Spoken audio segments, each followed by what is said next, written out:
ನೀವು ಹೇಗೆ ನಾಗಮೋಹನ್ ದಾಸ್ ಅವ್ರಿಗೆ ವರದಿಗಳಿದ್ದಾವೆ, ಆ ವರದಿಗಳನ್ನ ಯಾಕೆ ಅವರು ಅಕ್ಸೆಪ್ಟ್ ಮಾಡಿಲ್ಲ ಅಂತ ಅಂದ್ಬಿಟ್ಟು ಹೇಳಿದ್ರಲ್ಲ, ಕೊಟ್ಟ ವರದಿಗಳನ್ನೆಲ್ಲ ಅಕ್ಸೆಪ್ಟ್ ಮಾಡಬೇಕು ಅಂತ ಎಲ್ಲಾದರೂ ರೂಲ್ಸ್ ಇದೆಯಾ? ಸಿದ್ದರಾಮಯ್ಯನವ್ರು ಹೇಳಿದ್ದು ಖಂಡಿತವಾಗೂ ನೀವು ಅಸ್ಪೃಶ್ಯ ಏನು ಸ್ವಾಮಿ, ನಿಜಕ್ಕೂ ಇದು ಒಪ್ಪಂತ ಮಾತ. ಬದಲಾವಣೆಯ ಸಿದ್ದರಾಮಯ್ಯನವರು ಇವರು.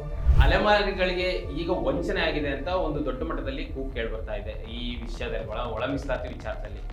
ನಿಜಕ್ಕೂ ಈ ತೀರ್ಪು ನಿಮಗೆ ನ್ಯಾಯಸಮ್ಮತ ಅನಿಸುತ್ತಾ ಸರ್? ಅಲೆಮಾರಿ ಪರಿಶಿಷ್ಟ ಜಾತಿಯ ವರ್ಗದವರಿಗೆ ತುಂಬ ಏನು ಆರೋಗ್ಯಕರ ಬೆಳವಣಿಗೆ ಅಲ್ಲ ಅಂತಕ್ಕಂಥ ಮಾತನ್ನು ತಿಳಿಸಲು ಬಯಸ್ತೇನೆ. ಒಂದು ಕಡೆಯಿಂದ ಒಂದು ಕಡೆ ಇರೋದಿಲ್ಲ ಅಂತ ಅಂದ್ಬಿಟ್ಟು ಸಮರ್ಥನೆ ಮಾಡ್ಕೊತಾರೆ ಹೊರತು, ಈ ಓಟು ಅವು ಇವು ಹಾಕಿಸ್ಕೊಡುವಾಗ ಅವ್ರ ಹತ್ರ ಹೋಗಿ ಓಟ್ ಕೇಳುವಾಗ ಅವ್ರ ಪರಿಸ್ಥಿತಿಗಳು ಅವ್ರು ಕಾಣಿಸೋದಿಲ್ಲ. ಒಂದು ಸರ್ಕಾರ ಅಲ್ಲ, ಎಲ್ಲ ಸರ್ಕಾರಗಳು ಮಾಡ್ತಾ ಇದ್ದಾರೆ, ವಂಚನೆ ಮಾಡಿದ್ದಾರೆ. ಬಲಗೈ ಸಮುದಾಯದವರು, ಕೋಲಂಬದವರು ಒಳ ಮೀಸಲಾತಿ ಬೇಡ ಅಂತಾರಲ್ಲ, ನಿಜವಾಗ್ಲೂ ಅವ್ರಿಗೆ ಕರೆಕ್ಟಾಗಿ ಮಾತಾಡ್ತಾ ಇದ್ದಾರೆ ಅವರು. ಯಾಕೆಂದರೆ ಸರ್, ಈಗ ಅವ್ರಿಗೆ ಹೊಟ್ಟೆ ತುಂಬಿದೆ. ಆ ಧಾರವಾಡದಲ್ಲಿ ಒಂದು ಪ್ರತಿಭಟನೆ ಆಯಿತು ವಿದ್ಯಾರ್ಥಿಗಳು. ಆ ಪ್ರತಿಭಟನೆಯ ಸಂದರ್ಭದಲ್ಲಿ ನಿಮ್ಮನ್ನೇ ಬ್ಲೇಮ್ ಮಾಡಿದ್ದು, ಅಲೆಮಾರಿಗಳು ಕೋರ್ಟಿಗೆ ಹೋಗಿದ್ದಾರೆ ಅದಕ್ಕೆ ನಿಮಗೆ ಉದ್ಯೋಗ ಇಲ್ಲ ಅಂತ. ಸಂಘಟನೆ ಕಟ್ಕೊಂಡು ಐಕ್ಯತೆ ಇಲ್ಲ, ಮತ್ತು ಇವರಿಂದನೇ ಅನ್ಯಾಯ ಆಯಿತು ಅಂತಂದರೆ ಅವ್ರು ಮಾತಾಡೋರು ಯಾವ ಮನಸ್ಥಿತಿ ಇಟ್ಕೊಂಡು ಮಾತಾಡೋದು? ಸೊ ನೀವೇನಾದರೂ BJP ಬೆಂಬಲಿತನ ಸರ್? ಸರ್, ಈಗ ನಾವು ಯಾವ ಪಕ್ಷಕ್ಕೂ ಇಲ್ಲ ಸರ್, ಯಾವ ಪಕ್ಷನೂ ಇಲ್ಲ. ನಮಗೆ ಅಲೆಮಾರಿಗಳು ನ್ಯಾಯ ಕೊಡ್ತಾರೆ ಅಂತಂದರೆ ನಾವೆಲ್ಲ ಪಕ್ಷಕ್ಕೂ ಸಮರ್ಥನೆ, ವಿರೋಧ ಮಾಡೋದಕ್ಕೂ ರೆಡಿಯಾಗಿದೆ. ಅನ್ಯಾಯ ನಾನು ಆಗಲೇ ಹೇಳಿದ್ನಲ್ಲ ಸರ್, ವೋಟ್ ಬ್ಯಾಂಕ್ ಇಲ್ಲ ಅಂತಾನೆ ಇರ್ಬೋದೇನೋ. ಗಂಭೀರವಾಗಿ ನೀವು ಆಲೋಚನೆ ಮಾಡಬೇಕು. ನಮಗೆ ಗೆಲ್ಸೋ ಓಟ್ ಇಲ್ಲದ್ರು ಕೂಡ ಸೋಲ್ಸೋ ಓಟ್ ಅಂತಿದೆ ಸರ್. ವೀಕ್ಷಕರೇ ನಮಸ್ಕಾರ. ಈ ದಿನ .comನ ವಿಶೇಷ ಸಂದರ್ಶನಕ್ಕೆ ನಿಮಗೆಲ್ಲ ಸ್ವಾಗತ. ನಾನು ಮನೋಜ್ ಆರ್ ಕಂಬಳಿ. ರಾಜ್ಯ ಸರ್ಕಾರ ಮೊನ್ನೆ ಕಳೆದ ವಾರ ಒಂದು ಮಹತ್ವದ ತೀರ್ಮಾನಕ್ಕೆ ಬಂದಿದೆ ಅಂತಲೇ ಹೇಳ್ಬೋದು. ಆದರೆ ಆ ತೀರ್ಮಾನ ಒಂದು ರೀತಿಯಲ್ಲಿ ಸಮಸ್ಯಾತ್ಮಕವಾಗಿದೆ. ಒಳ ಮೀಸಲಾತಿ ಸಮಸ್ಯೆ ಕಗ್ಗಂಟಾಗಿದ್ದಂಥ ರಾಜ್ಯ ಸರ್ಕಾರ ಈಗ ಅದನ್ನು ಬಿಡಿಸ್ಕೊಂಡಿದೆ. ಆದರೆ ನಿಜಕ್ಕೂ ಅದು ನ್ಯಾಯಸಮ್ಮತವಾಗಿ ಬಿಡಿಸ್ಕೊಂಡಿದೆಯಾ? ಎಲ್ಲ ಸಮುದಾಯಗಳಿಗೂ ಸರಿಯಾದ ನ್ಯಾಯವನ್ನು ಒದಗಿಸಿದೆಯಾ? ಅದರಲ್ಲೂ ಬಹಳ ಮುಖ್ಯವಾಗಿ ನಾಗಮೋಹನ್ ದಾಸ್ ಆಯೋಗದ ವರದಿಯನ್ನೇ ಗಾಳಿ ತೂರಿ ಈ ರಾಜ್ಯ ಸರ್ಕಾರನೇ ಒಂದು ಹೊಸ ನಿಯಮವನ್ನು ರೂಪಿಸಿದಂತೆ ಕಾಣ್ತಾ ಇದೆ. ಅಂದರೆ 5.25, 5.25 ಮತ್ತು 4.5. ಅದರಲ್ಲೂ ಬಹಳ ಮುಖ್ಯವಾಗಿ ಅಲೆಮಾರಿ ಸಮುದಾಯವನ್ನ ಮತ್ತೆ ಬಲಾಢ್ಯ ಸಮುದಾಯದ ಜೊತೆಗೆ ಸೇರಿಸಿದೆ. ಕಳೆದ ಬಾರಿ ಏನು ಕ್ಯಾಬಿನೆಟ್ ಮೀಟಿಂಗ್ ಅಲ್ಲಿ ತಗೊಂಡಿದ್ದಂಥ ನಿರ್ಣಯ 665, ಈ ಬಾರಿಯೂ ಅದೇ ರೀತಿಯ ನಿರ್ಣಯಕ್ಕೆ ರಾಜ್ಯ ಸರ್ಕಾರ ಬಂದಿದೆ. ಇದು ನಿಜಕ್ಕೂ ಎಲ್ಲ ಸಮುದಾಯಗಳಿಗೂ ಒಪ್ಪಿತವಾಗಿದೆಯಾ? ಅದರಲ್ಲೂ ಬಹಳ ವಿಶೇಷವಾಗಿ ಅಲೆಮಾರಿ ಸಮುದಾಯಗಳಿಗೆ ಇದು ಒಪ್ಪಿತವಾಗಿದೆಯಾ? ಈ ವಿಚಾರದ ಕುರಿತು ಇವತ್ತು ಚರ್ಚೆ ಮಾಡೋಣ. ಇವತ್ತಿನ ನಮ್ಮ ಚರ್ಚೆಯಲ್ಲಿ ಅಲೆಮಾರಿ ಸಮುದಾಯದ ಮುಖಂಡರುಗಳಿದ್ದಾರೆ. ಸರ್, ನಿಮಗೆಲ್ಲರಿಗೂ ಕಾರ್ಯಕ್ರಮಕ್ಕೆ ಸ್ವಾಗತ. ಅದರಲ್ಲಿ ಶೇಷಪ್ಪ ಅವರಿದ್ದಾರೆ, ಅಲೆಮಾರಿ ಸಂಘಟನೆಗಳ ಮುಖಂಡರು. ಸರ್, ನಿಮಗೆ ಸ್ವಾಗತ. ನಂತರ ಮಂಜುನಾಥ್ ದಾಯತ್ಕರ್ ಅವರಿದ್ದಾರೆ. ಸರ್, ನಿಮಗೂ ಕಾರ್ಯಕ್ರಮಕ್ಕೆ ಸ್ವಾಗತ. ನೆಕ್ಸ್ಟ್ ಬಸವರಾಜ್ ನಾರಾಯಣ್ಕರ್ ಅವರಿದ್ದಾರೆ. ಸರ್, ನಿಮಗೂ ಕಾರ್ಯಕ್ರಮಕ್ಕೆ ಸ್ವಾಗತ. ನನ್ನ ಮೊದಲನೇ ಪ್ರಶ್ನೆ ಸರ್, ಶೇಷಪ್ಪ ಸರ್, ನಿಮಗೆ ಅಲೆಮಾರಿಗಳಿಗೆ ಈಗ ವಂಚನೆ ಆಗಿದೆ ಅಂತ ಒಂದು ದೊಡ್ಡ ಮಟ್ಟದಲ್ಲಿ ಕೂಗು ಕೇಳಿ ಬರ್ತಾ ಇದೆ ಈ ವಿಷಯದಲ್ಲಿ, ಒಳ ಮೀಸಲಾತಿ ವಿಚಾರದಲ್ಲಿ. ನಿಜಕ್ಕೂ ಈ ತೀರ್ಪು ನಿಮಗೆ ನ್ಯಾಯಸಮ್ಮತ ಅನಿಸುತ್ತಾ ಸರ್? ಖಂಡಿತವಾಗಿಯೂ ಅಲ್ಲ. ಇದು ಪರಿಶಿಷ್ಟ ಜಾತಿಯ ಅಲೆಮಾರಿ ಸಮುದಾಯಗಳಿಗೆ ಘೋರ ಅನ್ಯಾಯ ಆಗಿದೆ ಅಂತಕ್ಕಂಥದ್ದನ್ನು ಸಂಪೂರ್ಣವಾಗಿ ಹೇಳಲಿಕ್ಕೆ ಬಯಸ್ತೇನೆ. ಯಾಕೆ ಅಂತಂದರೆ ಇವತ್ತು ಕೂಡ ಈ ಅಲೆಮಾರಿ ಸಮುದಾಯಗಳು ಆರ್ಥಿಕವಾಗಿ, ಶೈಕ್ಷಣಿಕವಾಗಿ, ರಾಜಕೀಯವಾಗಿ ಇಲ್ಲ ಬಿಡ್ರಿ, ಅದ್ರ ಬಗ್ಗೆ ಚರ್ಚೆ ಮಾಡೋದು ಬೇಡ, ಮುಖ್ಯವಾಹಿನಿಗೆ ಬರಲಿಕ್ಕೆ ತುಂಬ ಕಷ್ಟಕರವಾದಂಥ ದಿನಗಳನ್ನು ಏನು ಈ ಒಳ ಮೀಸಲಾತಿಗೆ ಏನು ಇಟ್ಟಿರಲಿಲ್ಲ, ಇದರ ಒಂದು ಪ್ರಕ್ರಿಯೆ ಆ ಜನಗಳಿಗೆ ಯಾವ ರೀತಿ ತಲುಪ್ತದೆ ಅಂತಕ್ಕಂಥದ್ದು ಭಾಳ ಮುಖ್ಯ ಆಗಿದೆ. ಆದರೂ ಕೂಡ ಈ ಮಾಡಿರ್ತಕ್ಕಂಥ ಒಳ ಮೀಸಲಾತಿ ಅಲೆಮಾರಿ ಪರಿಶಿಷ್ಟ ಜಾತಿಯ ವರ್ಗದವರಿಗೆ ತುಂಬ ಏನು ಆರೋಗ್ಯಕರ ಬೆಳವಣಿಗೆ ಅಲ್ಲ ಅಂತಕ್ಕಂಥ ಮಾತನ್ನು ತಿಳಿಸಲು ಬಯಸ್ತೇನೆ. ಸ್ವಾತಂತ್ರ್ಯ ಹೋರಾಟ ಒಂದು ಕಥೆಯಲ್ಲ, ಮರೆಮಾಚಿದ ಹೋರಾಟಗಳ ಅನಾವರಣ. ಭಾರತದ ಸ್ವಾತಂತ್ರ್ಯ, ಕರ್ನಾಟಕದ ಏಕೀಕರಣ ಒಂದೇ ಹೋರಾಟದ ಎರಡು ಮುಖಗಳು. ಜೈ ಹಿಂದ್, ಜಯ ಕರ್ನಾಟಕ ವಿಶೇಷಾಂಕ ಈಗಲೇ ಓದಿ ಹಂಚಿಕೊಳ್ಳಿ. ಮಂಜುನಾಥ್ ಸರ್, ಅಲೆಮಾರಿಗಳಿಗೆ ಹಂಗಂದ್ರೆ ಮೊದಲಿಂದ ವಂಚಿಸಿದ ಯಾರು ಸರ್? ವಂಚನೆ ಮಾಡ್ತಿರೋದು ಯಾರಾಗಾದ್ರೆ ಸರ್? ಈಗ ಅಲೆಮಾರಿಗಳು ಅಂತಂದ್ರೇ ವಂಚನೆ ಯಾರು ಮಾಡ್ತಾ ಇದ್ದಾರೆ ಅಂದರೆ, ನಾವು ಅಗೋಚರಾಗಿ ಹೋಗಿದ್ದೀವಿ ಅವತ್ತಿಂದ. ಒಂದೂರಿಂದ ಒಂದೂರು ಹೋಗೋದು, ಮತ್ತು ಒಂದು ಕಡೆ ನೆಲೆ ಇಲ್ಲ ಅನ್ನೋದು ಎಲ್ಲ ಅವರವರೇ ಊಹೆ ಮಾಡ್ಕೊಂಡಿದ್ದಾರೆ. ಒಂದೂರಿಂದ ಒಂದೂರಿಗೆ ಹೋಗಿದ್ದಾರೆ, ಒಂದು ಕಡೆಯಿಂದ ಒಂದು ಕಡೆ ಇರೋದಿಲ್ಲ ಅಂತ ಅಂದ್ಬಿಟ್ಟು ಸಮರ್ಥನೆ ಮಾಡ್ಕೊತಾರೆ ಹೊರತು, ಈ ಓಟು ಅವು ಇವು ಹಾಕಿಸ್ಕೊಡುವಾಗ ಅವ್ರ ಹತ್ರ ಹೋಗಿ ಓಟ್ ಕೇಳುವಾಗ ಅವ್ರ ಪರಿಸ್ಥಿತಿಗಳು ಅವ್ರು ಕಾಣಿಸೋದಿಲ್ವ? ಟೆಂಟ್ಗಳಲ್ಲಿ, ಗುಡಿಸಲುಗಳಲ್ಲಿ, ಮತ್ತು ಗುಡಾರಗಳಲ್ಲಿ, ಚರಂಡಿಗಳ ಪಕ್ಕದಲ್ಲಿ, ಕೆರೆಗಳ ಪಕ್ಕದಲ್ಲಿ ಇದ್ದಾಗ ಅಲ್ಲೇ ಹೋಗಿ ನೀವು ಮನೆ ಕಟ್ಕೊಡ್ತೀವಿ, ನಿಮ್ಗೆ ಇದು ಮಾಡಿಕೊಡ್ತೀವಿ, ಹಂಗೆ ಅಂತ ಅಂದ್ಬಿಟ್ಟು ಒಂದು ಸರ್ಕಾರ ಅಲ್ಲ, ಎಲ್ಲ ಸರ್ಕಾರಗಳು ಮಾಡ್ತಾ ಇದ್ದಾವೆ, ವಂಚನೆ ಮಾಡ್ತಾ ಇದ್ದಾವೆ. ಮತ್ತು ಅಧಿಕಾರಿಗಳು ಕಟ್ಕೊಂಡು ಕೂತ್ಕೊಂಡಿದ್ದಾರೆ. ಅಲ್ಲಿನ PDO ಇರ್ತಾರೆ, ಗ್ರಾಮ ಪಂಚಾಯತಿ ಅಧ್ಯಕ್ಷಗಳು ಇರ್ತಾರೆ, ಸದಸ್ಯರು ಇರ್ತಾರೆ, ಎಲೆಕ್ಷನಲ್ಲಿ ಓಟ್ ಕೇಳೋಕ್ಕೆ ಅಣ್ಣ ಅಮ್ಮಯ್ಯ ಅದಮಯ್ಯ ಅಂತ ಹೋಗಿರ್ತಾರೆ. ಅವ್ರಿಗೆಲ್ಲ ಕಣ್ಣಿಲ್ವಾ? ಈಗ ಅಲ್ಲಿ ಲೋಕಲಲ್ಲಿರೋರಿಗೆ ಆ ಥರ ಪರಿಸ್ಥಿತಿ ಇದ್ದಾಗ ಸರ್ಕಾರದ ಅಧಿಕಾರಿಗಳು DC ಇರ್ತಾರೆ, ತಹಸೀಲ್ದಾರ್ ಇರ್ತಾರೆ, CEO ಇರ್ತಾರೆ, ಆಫೀಸರ್ಸ್ ಎಲ್ಲ ಇರ್ತಾರೆ. ಅವರು ಈ ಅಲೆಮಾರಿಗಳು ಕಣ್ಣು ಕಾಣಿಸೋದಿಲ್ವಾ? ಅವತ್ತಿಂದನೂ ಅವರು ಎಲ್ಲರೂ ಇದಕ್ಕೆ ಜವಾಬ್ದಾರರಾಗ್ತಾರೆ ಸರ್. ವಂಚನೆ ಮಾಡೋದ್ರಲ್ಲಿ ಎಲ್ಲರೂ ಇದ್ದಾರೆ. ಇದಕ್ಕೆ ಸೂಕ್ತವಾದಂಥ ಯಾವುದಾದ್ರೂ ಒಂದು ನಿರ್ಧಾರ ತಗೊಂಡು ಸರ್ಕಾರ ವಂಚನೆಯನ್ನು ತಡೆಗಟ್ಟೋದಕ್ಕೆ, ಮತ್ತು ಅದ್ರ ಜೊತೆಗೆ ನಾವು ಸ್ವಲ್ಪ ಸಂಘಟನೆಗಳು ಈ ನಡುವೆ ಎಲ್ಲ ಅಲೆಮಾರಿಗಳು ಸಂಘಟನೆಗಳಾದಾಗಿಂದ ಸ್ವಲ್ಪ ಎಚ್ಚೆತ್ಕೊಳ್ತಾ ಇದ್ದೀವಿ.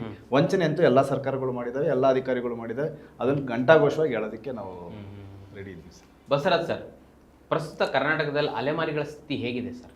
ಎಲ್ಲೆಲ್ಲಿ ಬದುಕ್ತಿದ್ದಾರೆ, ಹೇಗೆ ಯಾವ ಥರ ಇದೆ ಅಂತ? ಸರ್, ಸ್ವತಂತ್ರ ಬಂದು 80 ವರ್ಷ ಆದರೂ ಈ ಅಲೆಮಾರಿಗಳು ನಮ್ಮ ಸಮುದಾಯಗಳು ಇನ್ನೂ ಸ್ವತಂತ್ರನೇ ಸಿಕ್ಕಿಲ್ಲ ಹೇಳ್ಬೇಕಂದ್ರೆ. ಏಕೆಂದರೆ ನೀವು ಸರ್ ಪ್ರತಿಯೊಬ್ಬರಿಗೂ ಗೊತ್ತಿದ್ದು, ನಾವು ಎಲ್ಲಿದ್ದೀವ, ಊರು ಕಟ್ಟ ಕಡೆ ಊರಲ್ಲಿರ್ತೀವ. ಒಂದು ಕೆರೆ ದಂಡೆ ಆಗಿರ್ಬೋದು, ಒಂದು ಮಶಾನ ದಂಡೆ ಆಗಿರ್ಬೋದು, ಒಂದು ಯಾವುದಾದ್ರು ಈಗ ನಮ್ಮ ಕ್ಯಾಪಿಟಲ್ ಸಿಟಿ ಬೆಂಗಳೂರಲ್ಲಿ ರೈಲ್ವೆ ಸ್ಟೇಷನ್ನು, ಬಸ್ ಸ್ಟಾಪು, ಆಮೇಲೆ ಇದು ಕಾಲುವೆ ಇದೆಯಲ್ಲ, ಕಾಲುವೆ ಮೇಲೆ ಅದು ಇರ್ತೀವ ನಾವು. ಮೇನ್ ರೋಡಲ್ಲಿ ಅಡ್ಡಾಡೋ ಥರ ಅವರು ಎಲ್ಲರೂ ನೋಡ್ತಾರೆ ಸರ್. ಆದರೆ ನಮ್ಮ ಅಲೆಮಾರಿದ ದುರಾದೃಷ್ಟ ಏನಂದರೆ ನಮಗೆ ಎಜುಕೇಷನೂ ಇಲ್ಲ. ಯಾಕೆ ಎಜುಕೇಷನ್? ನಾವು ಸ್ಕೂಲ್ಗೆ ಗೌರ್ಮೆಂಟ್ ಹೇಳುತ್ತೆ ಹಾಸ್ಟೆಲ್ ಫ್ರೀ, ನಿಮಗೆ ಸ್ಕೂಲ್ ಫ್ರೀ ಅಂತ. ಅಲ್ಲರಿ ಮೂಲ ದಾಖಲೆನೇ ಇಲ್ಲ ನಮ್ಮ ಕಡೆ. ಆಧಾರ್ ಕಾರ್ಡ್ ಇಲ್ಲ, ರೇಷನ್ ಕಾರ್ಡ್ ಇಲ್ಲ, ವೋಟರ್ ID ಇಲ್ಲ. ನೀವೊಬ್ಬರ ಅಧಿಕಾರಿ ಏನು ಕೇಳ್ತಾನೋ, ನಿಮ್ದು ರೇಷನ್ ಕಾರ್ಡ್ ಕೊಡಿ, ವೋಟರ್ ID ಕೊಡಿ ಅಂತ ಕೇಳ್ತಾನೆ. ನಮ್ಮ ಅವ ಇಲ್ಲ. ನಾವು ಹೆಂಗೆ ಶಿಕ್ಷಣ ಪಡಿತೀವ? ಇನ್ನು ಸರ್ಕಾರ ಹೇಳ್ತೈತೆ ಎಲ್ಲ ಅಷ್ಟೊಂದು ಸವಲತ್ತುಗಳು ಕೊಡ್ತೈತೆ ಅಂತ, ಅಲ್ಲೂ ದಾಖಲಾತಿ ಕೇಳ್ತಾರೋ. ಇಲ್ಲ ಬ್ಯಾಂಕಿಗೆ ಹೋಗಂತಾರೋ, ಬ್ಯಾಂಕಲ್ಲಿ ನಮ್ದು ಅಕೌಂಟೇ ಇಲ್ಲ ಸರ್, ನಾವು ಹೆಂಗೆ ನಮಗೆ ಸಿಗುತ್ತೆ ಹೇಳಿ? ಆದ್ದರಿಂದ ನಮ್ಮ ಪರಿಸ್ಥಿತಿ ಅಗೋಚರವಾಗೈತೆ. ದಯವಿಟ್ಟು ಅದು ಏನೋ ದುರಾದೃಷ್ಟನೋ ಏನೋ ಅದೃಷ್ಟನೋ ನಮಗೆ ಇನ್ನೂ ಗೊತ್ತಾಗ್ತಾ ಇಲ್ಲ. ಯಾಕಂದರೆ ಸ್ವತಂತ್ರ ಬಂದು 80 ವರ್ಷ ಆಯ್ತಲ್ಲ ಸರ್. 80 ವರ್ಷದಿಂದ ಏನು ನಮಗೆ ಸಿಕ್ಕಿಲ್ಲ. ಸ್ವತಂತ್ರ ಅನ್ನೋದು ನಮಗೆ ಬಂದಿಲ್ಲ ರೀ. ಸ್ವತಂತ್ರ ಅನ್ನೋದು ನಮ್ಮ ಅಲೆಮಾರಿಗಳಿಗೆ ಸಿಕ್ಕೇ ಇಲ್ಲ. ಬಟ್ಟೆ ಇಲ್ಲ, ಉದ್ಯೋಗ ಮಾಡೋಕ್ಕೆ ಉದ್ಯೋಗ ಇಲ್ಲ, ಏನು ಸರ್, ಇರಾಕೆ ನೆಲೆ ಇಲ್ಲ. ಅದರಿಂದ ನಾವು ಅಲೆಮಾರಿಗಳಾಗಿದ್ದೀವ. ಅಕಸ್ಮಾತ್ ನೀವು ಸರ್ಕಾರದವರು ನಮಗೊಂದು ನೆಲೆ ಕೊಟ್ಟು ಒಂದು ಉದ್ಯೋಗ ಕೊಟ್ಟರೆ ನಾವು ನಿಮ್ಮಂಗೆ ಸ್ಥಳಕ್ಕೆ ಆಗ್ತೀವಲ್ವ. ಅದರಿಂದ ಸರ್ ನಮ್ಮ ಸಮುದಾಯ ತುಂಬ ಹೀನಾಯವಾಗಿದೆ ಎಲ್ಲ ಕಡೆ. ಈ ದೊಡ್ಡ ಶ್ರೀಮಂತರ ನಾಯಿ ಸಾಕ್ತಾರಲ್ಲ, ಆ ನಾಯಿಯಾಗಿ ಹುಟ್ಟಿಬಿಟ್ಟಿದ್ರು ಪರವಾಗಿಲ್ಲ, ನಮ್ಮ ಸಮುದಾಯದ ಚೆನ್ನಾಗಿರ್ಬೇಕು ಅನ್ಬೋದು. ಆ ಥರ ಪರಿಸ್ಥಿತಿಯಲ್ಲಿ ಇದ್ದೀವಿ ನಾವು. ಶೇಷಪ್ಪ ಸರ್, ಈಗ ಒಳ ಮೀಸಲಾತಿ ವಿಚಾರವಾಗಿ ಸುಪ್ರೀಂ ಕೋರ್ಟ್ ತೀರ್ಮಾನ ಬಂದ ಮೇಲೆ ಸುಪ್ರೀಂ ಕೋರ್ಟ್ ತೀರ್ಪು ಭಾಳ ಸ್ಪಷ್ಟವಾಗಿತ್ತು. ಅತ್ಯಂತ ಹಿಂದುಳಿದ ಸಮುದಾಯಗಳನ್ನು ನಾವು ಮೊದಲ ಸ್ಥಾನದಲ್ಲಿಟ್ಟು ನೀವು ಗೌರವಿಸಬೇಕು, ಆದರೆ ಅವರಿಗೆ ಒಂದು ಇದನ್ನು ಕೊಡಬೇಕು ಅಂತ ಸುಪ್ರೀಂ ಕೋರ್ಟ್ ತೀರ್ಮಾನ ಕರೆಕ್ಟ್ ಇತ್ತು. ಅದರ ನಂತರ ರಾಜ್ಯ ಸರ್ಕಾರ ನಾಗಮೋಹನ್ ದಾಸ್ ಕಮಿಟಿ ರಚನೆ ಮಾಡುತ್ತೆ, ಕಮಿಟಿ ವರದಿ ಕೂಡ ಕೊಡುತ್ತೆ ಆಯೋಗ. ಆ ವರದಿ ಜಾರಿ ಆಗೋದಿಲ್ಲ. ಆ ಜಾರಿ ಆಗೋದಲ್ಲಿ ಸ್ವಲ್ಪ ಅನೇಕ ಇದಾಗುತ್ತೆ, ಸಮಸ್ಯೆಗಳಾಗುತ್ತೆ. ಸೊ ಇದೆಲ್ಲ ಯಾಕಾಯಿತು? ಅದರಲ್ಲಿ ಭಾಳ ಮುಖ್ಯವಾಗಿ ಅಲೆಮಾರಿಗಳಿಗೆ ವಂಚನೆ ಮಾಡುವ ಉದ್ದೇಶ ಏನಿತ್ತು ಇವ್ರಿಗೆ ಅಂತ? ನೋಡಿ, ನಾವು ಹೇಳ್ತಾ ಇರ್ತಕ್ಕಂಥ ಆದೇಶ ಅಲ್ಲ, ನಾವು ಮಾಡತಕ್ಕಂಥ ಆದೇಶ ಅಲ್ಲ. ಮೊನ್ನೆ 27ನೇ ತಾರೀಕು 4 ಏಪ್ರಿಲ್ ತಿಂಗಳಲ್ಲಿ 27/4/2026ರಲ್ಲಿ ಭಾಳ ಸ್ಪಷ್ಟವಾಗಿ ಆದೇಶ ಹೊರಡಿಸ್ತಾರೆ. ಅದರಲ್ಲಿ 59 ಅತ್ಯಂತ ಹಿಂದುಳಿದ ಜಾತಿಗಳಿಗೆ ಸೇರಿದವರನ್ನು ಲಭ್ಯವಾಗದಿದ್ದಲ್ಲಿ ಆ ಹುದ್ದೆಗಳನ್ನು ಹಾಗೂ ಪ್ರವೇಶಾತಿ ಸೀಟುಗಳನ್ನು ಪ್ರವರ್ಗ C ಮತ್ತು ಇತರೆ ಜಾತಿಗಳಿಗೆ ಲಭ್ಯವಿರುತ್ತೆ. ಇದು ಏನು ಹೇಳ್ತಂದರೆ, ಸುಪ್ರೀಂ ಕೋರ್ಟ್ ಕೊಟ್ಟಂಥ ಆದೇಶ 7 ನ್ಯಾಯಾಧೀಶರು ಒಳಗಂಥ ಸಂವಿಧಾನ ಪೀಠ ಏನು ಹೇಳುತ್ತೆ, ಏನು ಒಳ ಮೀಸಲಾತಿ ಕೊಡುವಾಗ ಅತ್ಯಂತ ಹಿಂದುಳಿದ ಎಂಪ್ಯಾರಿಕಲ್ ಡಾಟಾ, ಅದು ಅತ್ಯಂತ ಹಿಂದುಳಿದ ಏನು ಈ ಸಮುದಾಯಗಳಿಗೆ, ಅಲೆಮಾರಿ ಸಮುದಾಯಗಳಿಗೆ ಅವಕಾಶವನ್ನು ಕಲ್ಪಿಸ್ಕೊಡ್ತಕ್ಕಂಥದ್ದು ಬಹಳ ಸ್ಪಷ್ಟವಾಗಿದೆ. ಅದು ನ್ಯಾಯಸಮ್ಮತವಾಗಿದೆ, ನ್ಯಾಯವಾಗಿದೆ. ಅದನ್ನು ಸಂಪೂರ್ಣ ಉಲ್ಲಂಘನೆ ಮಾಡಿ ಸಂಪೂರ್ಣ ಈ ಮೀಸಲಾತಿಯನ್ನು ಕೊಟ್ಟಿರ್ತಕ್ಕಂಥದ್ದು ತುಂಬ ಖಂಡನೀಯ.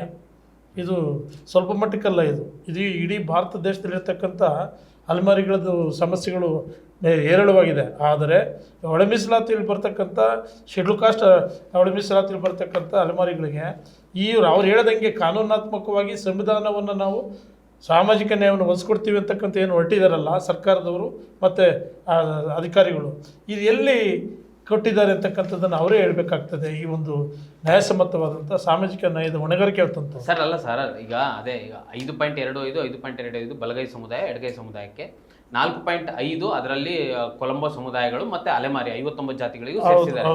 ಅದರಲ್ಲಿ 20% ನಿಮಗೆ ಕೊಡ್ತೀವಿ ಅಂತ ಹೇಳಿದಾರಲ್ಲ ಸರ್. 20% ಹುದ್ದೆಗಳಲ್ಲಿ 20% 4.5 ಕೊಟ್ಟಾಗ ಅದು ಕಮ್ಸೆ ಕಮ್ 0.9% ಬರ್ತದೆ, ನಾಟ್ ಇವನ್ ಒಂದು.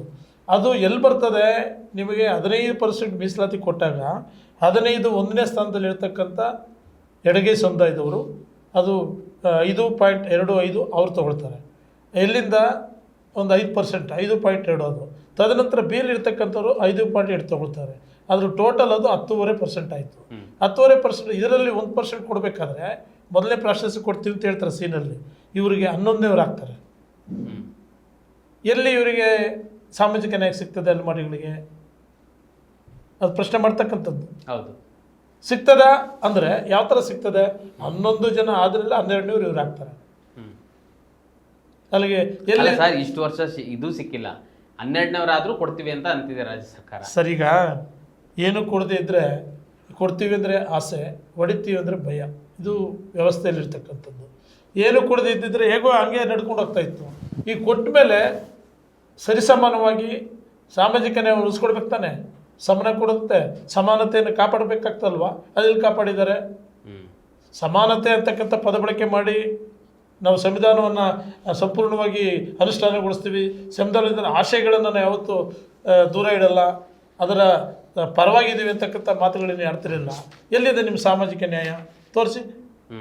ನೀವು ಕೊಡಬೇಕಾಗಿರ್ತಕ್ಕಂಥದ್ದು ಪ್ರಾಧಾನ್ಯತೆ ಎ ಗುಂಪಿನಲ್ಲಿ 1% ಮೀಸಲಾತಿ ಕೊಡಬೇಕಾಗಿತ್ತು. ನೀವು ಯಾಕೆ ಕೊಟ್ಟಿಲ್ಲ ಅಂದರೆ ನಿಮಗೆ ಇದರಲ್ಲಿ ಅರ್ಥ ಆಗ್ತದೆ, ನೀವು ಸಂಪೂರ್ಣವಾಗಿ ಯಾವುದೋ ಬಲಾಢ್ಯ ಸಮುದಾಯಗಳ ಒಂದು ಒತ್ತಡಕ್ಕೆ ಮಣಿದು ಈ ಮೀಸಲಾತಿಯನ್ನು ಮಾಡಿರ್ತಕ್ಕಂಥದ್ದು ಸಂಪೂರ್ಣವಾಗಿ ನಮಗೆ ಇದರಿಂದ ನೋಡಲಿಕ್ಕೆ ಇದು ಕಂಡಾಗ ಅದು ಅರ್ಥ ಆಗ್ತದೆ. ಇದು ನಮ್ಮನ್ನು ಸಂಪೂರ್ಣವಾಗಿ ಕೆಳಗಡೆ ತಳ್ಳಿದ್ದಾರೆ ಅಂತಕ್ಕಂಥದ್ದನ್ನು ಹೇಳಲಿಕ್ಕೆ ಬಯಸ್ತೇನೆ.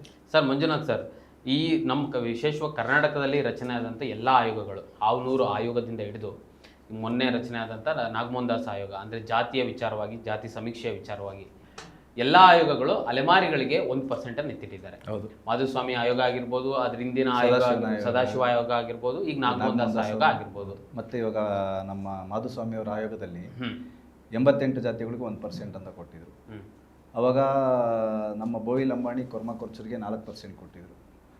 ಮತ್ತು ಬಲಗೈಗೆ 5%, ಮತ್ತು ಎಡಗೈಗೆ 6% ಅಂತ ಕೊಟ್ಟಿದ್ರು. ಆ ಒಂದು ವಿಚಾರ ಬಂದರೆ 17% ಅಂತ ಆಗಿತ್ತು.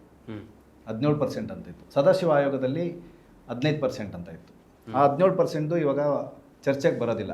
ಯಾಕೆ ಅಂತಂದರೆ ಆ 17% ಇವಾಗ 27/4/26ನೇ ತಾರೀಕು ಆದೇಶ ಮಾಡಿರೋ ಪ್ರಕಾರ 17% ಕೋರ್ಟಲ್ಲಿ ಒಪ್ಪಿಗೆ ಇಲ್ದಿರೋದ್ರಿಂದ ಈಗ ಸದ್ಯಕ್ಕೆ 56,000 ಜಾಬ್ಗಳನ್ನ ಏನು ನಾವು ತುರ್ತಾಗಿ ನೇಮಕಾತಿ ಮಾಡಬೇಕು ಅನ್ನೋ ಉದ್ದೇಶದಲ್ಲಿ ತರಾತುರಿಯಲ್ಲಿ 15%ಅನ್ನು ಅಕ್ಸೆಪ್ಟ್ ಮಾಡಿಕೊಂಡು ಸಚಿವ ಸಂಪುಟದಲ್ಲಿ ಅವ್ರಿಗೆ ಇಷ್ಟ ಬಂದಂಗೆ ಅವರು ಯಾವ ಥರ ಬೇಕೋ ಓಲೈಕೆ ರಾಜಕಾರಣ ಮಾಡಲಿಕ್ಕೆ 5.25, 5.25 ಮತ್ತು 4.5 ಅಂತ ಅಂದ್ಬಿಟ್ಟು ಮಾಡಿ ಅಲೆಮಾರಿಗಳಿಗೆ ಅದರಲ್ಲಿ ಸಿ ಗುಂಪಲ್ಲಿಟ್ಟು ಅದರಲ್ಲಿ 4.5%ಅಲ್ಲಿ 20% ಕೊಡ್ತೀವಿ ಅಂತ ಅಂದಂಗೆ ನಮ್ಮ ಅಧ್ಯಕ್ಷ ಹೇಳಿದಾಗೆ 0.9% ಅಂತ ಕೊಟ್ಟರೆ ಈಗ ಯಾವ ಸಾಮಾಜಿಕ ನ್ಯಾಯ ಇದೆ ಅಂತ ಅಂದ್ಬಿಟ್ಟು ಈಗ ಆಯೋಗಗಳು ತಾವೇ ಹೇಳಿದಾಗೆ ಫಸ್ಟ್ ಪ್ರಯಾರಿಟಿ ಸುಪ್ರೀಂ ಕೋರ್ಟ್ ಹೇಳಿರೋದು ಅದನ್ನೇ. ಹೌದು, 7 ಬೆಂಚ್ ಇದರಲ್ಲಿ ಹೇಳಿರೋದು ಹಿಂದುಳಿದಿರಿಕೆ ಆಧಾರದ ಮೇಲೆ ಶೈಕ್ಷಣಿಕವಾಗಿ ಉದ್ಯೋಗದಲ್ಲಿ ಫಸ್ಟ್ ಪ್ರಯಾರಿಟಿ ಯಾರು ಹಿಂದುಳಿದಿದ್ದಾರೆ ಅಂತ. ಈ ಆದೇಶದಲ್ಲಿ CE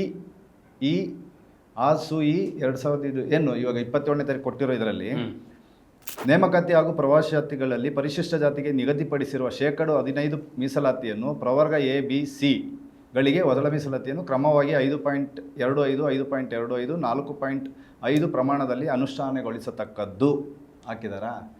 ಅದೇ ಪ್ರವರ್ಗ ಸಿಯಲ್ಲಿ ಲಭ್ಯವಾಗುವ ಹುದ್ದೆಗಳಿಗೆ ಪ್ರವೇಶಾತಿ ಸೀಟುಗಳಲ್ಲಿ 20% ಹುದ್ದೆಗಳನ್ನು ಪ್ರವೇಶಾತಿ ಸೀಟುಗಳನ್ನು ಪರಿಶಿಷ್ಟ ಜಾತಿಗಳಲ್ಲಿನ 59 ಅತ್ಯಂತ, ಇದನ್ನು ಪಾಯಿಂಟ್ ಮಾಡ್ಕೊಳ್ಳಿ ಸರ್ ದಯವಿಟ್ಟು ಬೋರ್ಡ್ ಮಾಡಿ, ಪರಿಶಿಷ್ಟ ಜಾತಿಗಳಲ್ಲಿನ 59 ಅತ್ಯಂತ ಹಿಂದುಳಿದ ಜಾತಿಗಳಿಗೆ ಮೀಸಲಿರಿಸುವುದು. ಅಂದರೆ ಅತ್ಯಂತ ಹಿಂದುಳಿದ ಅಂತ ಅಂದ್ಬಿಟ್ಟು ಈ ಆದೇಶದಲ್ಲೇ ಕೊಟ್ಟಾಗ ಸುಪ್ರೀಂ ಕೋರ್ಟ್ ಅವರು ಹೇಳಿರೋದು ಅತ್ಯಂತ ಹಿಂದುಳಿದರವ್ರಿಗೆ ಫಸ್ಟ್ ಪ್ರಯಾರಿಟಿ ಕೊಡಿ ಅಂತ ಅರ್ಥ. ಅದರ ಅರ್ಥ ಏನು? ಪ್ರವರ್ಗ ಎಲ್ಲಿ ಅಲೆಮಾರಿಗಳನ್ನ ಇಡಬೇಕು ಅನ್ನೋದು ಅವರೇ ಒಪ್ಕೊಂಡಿದ್ದಾರೆ. ಪ್ರವರ್ಗ ಎಲ್ಲಿ ಇಡಬೇಕು. ಈಗ ಒಂದು ವೇಳೆ ಅತ್ಯಂತ ಇಳಿದವ್ರ ಜಾತಿಯವ್ರು ಸಿಗಲಿಲ್ಲ ಅಂತ ಅಂದರೆ ಅಲ್ಲೂ ನಮ್ಗೆ ಬ್ಯಾಕ್ಲಾಗ್ ಇಟ್ಟಿಲ್ಲ, ಇಮ್ಮಿಡಿಯೇಟಾಗಿ ಅದನ್ನು ಇವ್ರಿಗೆ ಯೋಗ್ಯತೆ ಇಲ್ಲ, ಯೋಗ್ಯತೆ ಇರೋರು ಕೊಡಿ ಅಂತ ಅಂದರೆ ನಮ್ಗೆ ಯೋಗ್ಯತೆ ಬರೋದು ಯಾವಾಗ? ಸರ್ಕಾರದ ಜವಾಬ್ದಾರಿ ಅಲ್ವಾ ನಮ್ಗೆ ಯೋಗ್ಯತೆ ಕೊಡಿಸ್ಬೇಕಾಗಿರೋದು, ಶೈಕ್ಷಣಿಕವಾಗಿ ಮುಂದುವರಿಸ್ಬೇಕಾಗಿರೋದು, ನಮ್ಮ ಸರ್ಕಾರದ ಜವಾಬ್ದಾರಿ. ಹೌದು. ಸುಪ್ರೀಂ ಕೋರ್ಟು ಅದನ್ನೇ ಹೇಳಿರೋದು, ಹಿಂದುಳಿದವರು ಯಾರಿದಾರೋ ಅವರು ಫಸ್ಟ್ ಪ್ರಯಾರಿಟಿ ಕೊಡಿಸಿ ಅಂತ ಅಂದ್ಬಿಟ್ಟು. ಈಗ ಆ ವಿಚಾರದಲ್ಲಿ ಈ ಹುದ್ದೆಗಳನ್ನ ಯಾರಿಗೂ ಕೊಡೋದು ಬೇಡ, ಪ್ರವರ್ಗ ಸಿಯಲ್ಲಿ ಯಾರು ಇರ್ತಾರೋ ಅವರು ಕೊಟ್ಬಿಡಿ ಅಂತ ಆದೇಶ ಮಾಡಿದ್ದಾರೆ. ಇದು ಯಾವ ಸಾಮಾಜಿಕ ನ್ಯಾಯ ಸರ್? ನಮ್ಮ ಪ್ರಶ್ನೆ.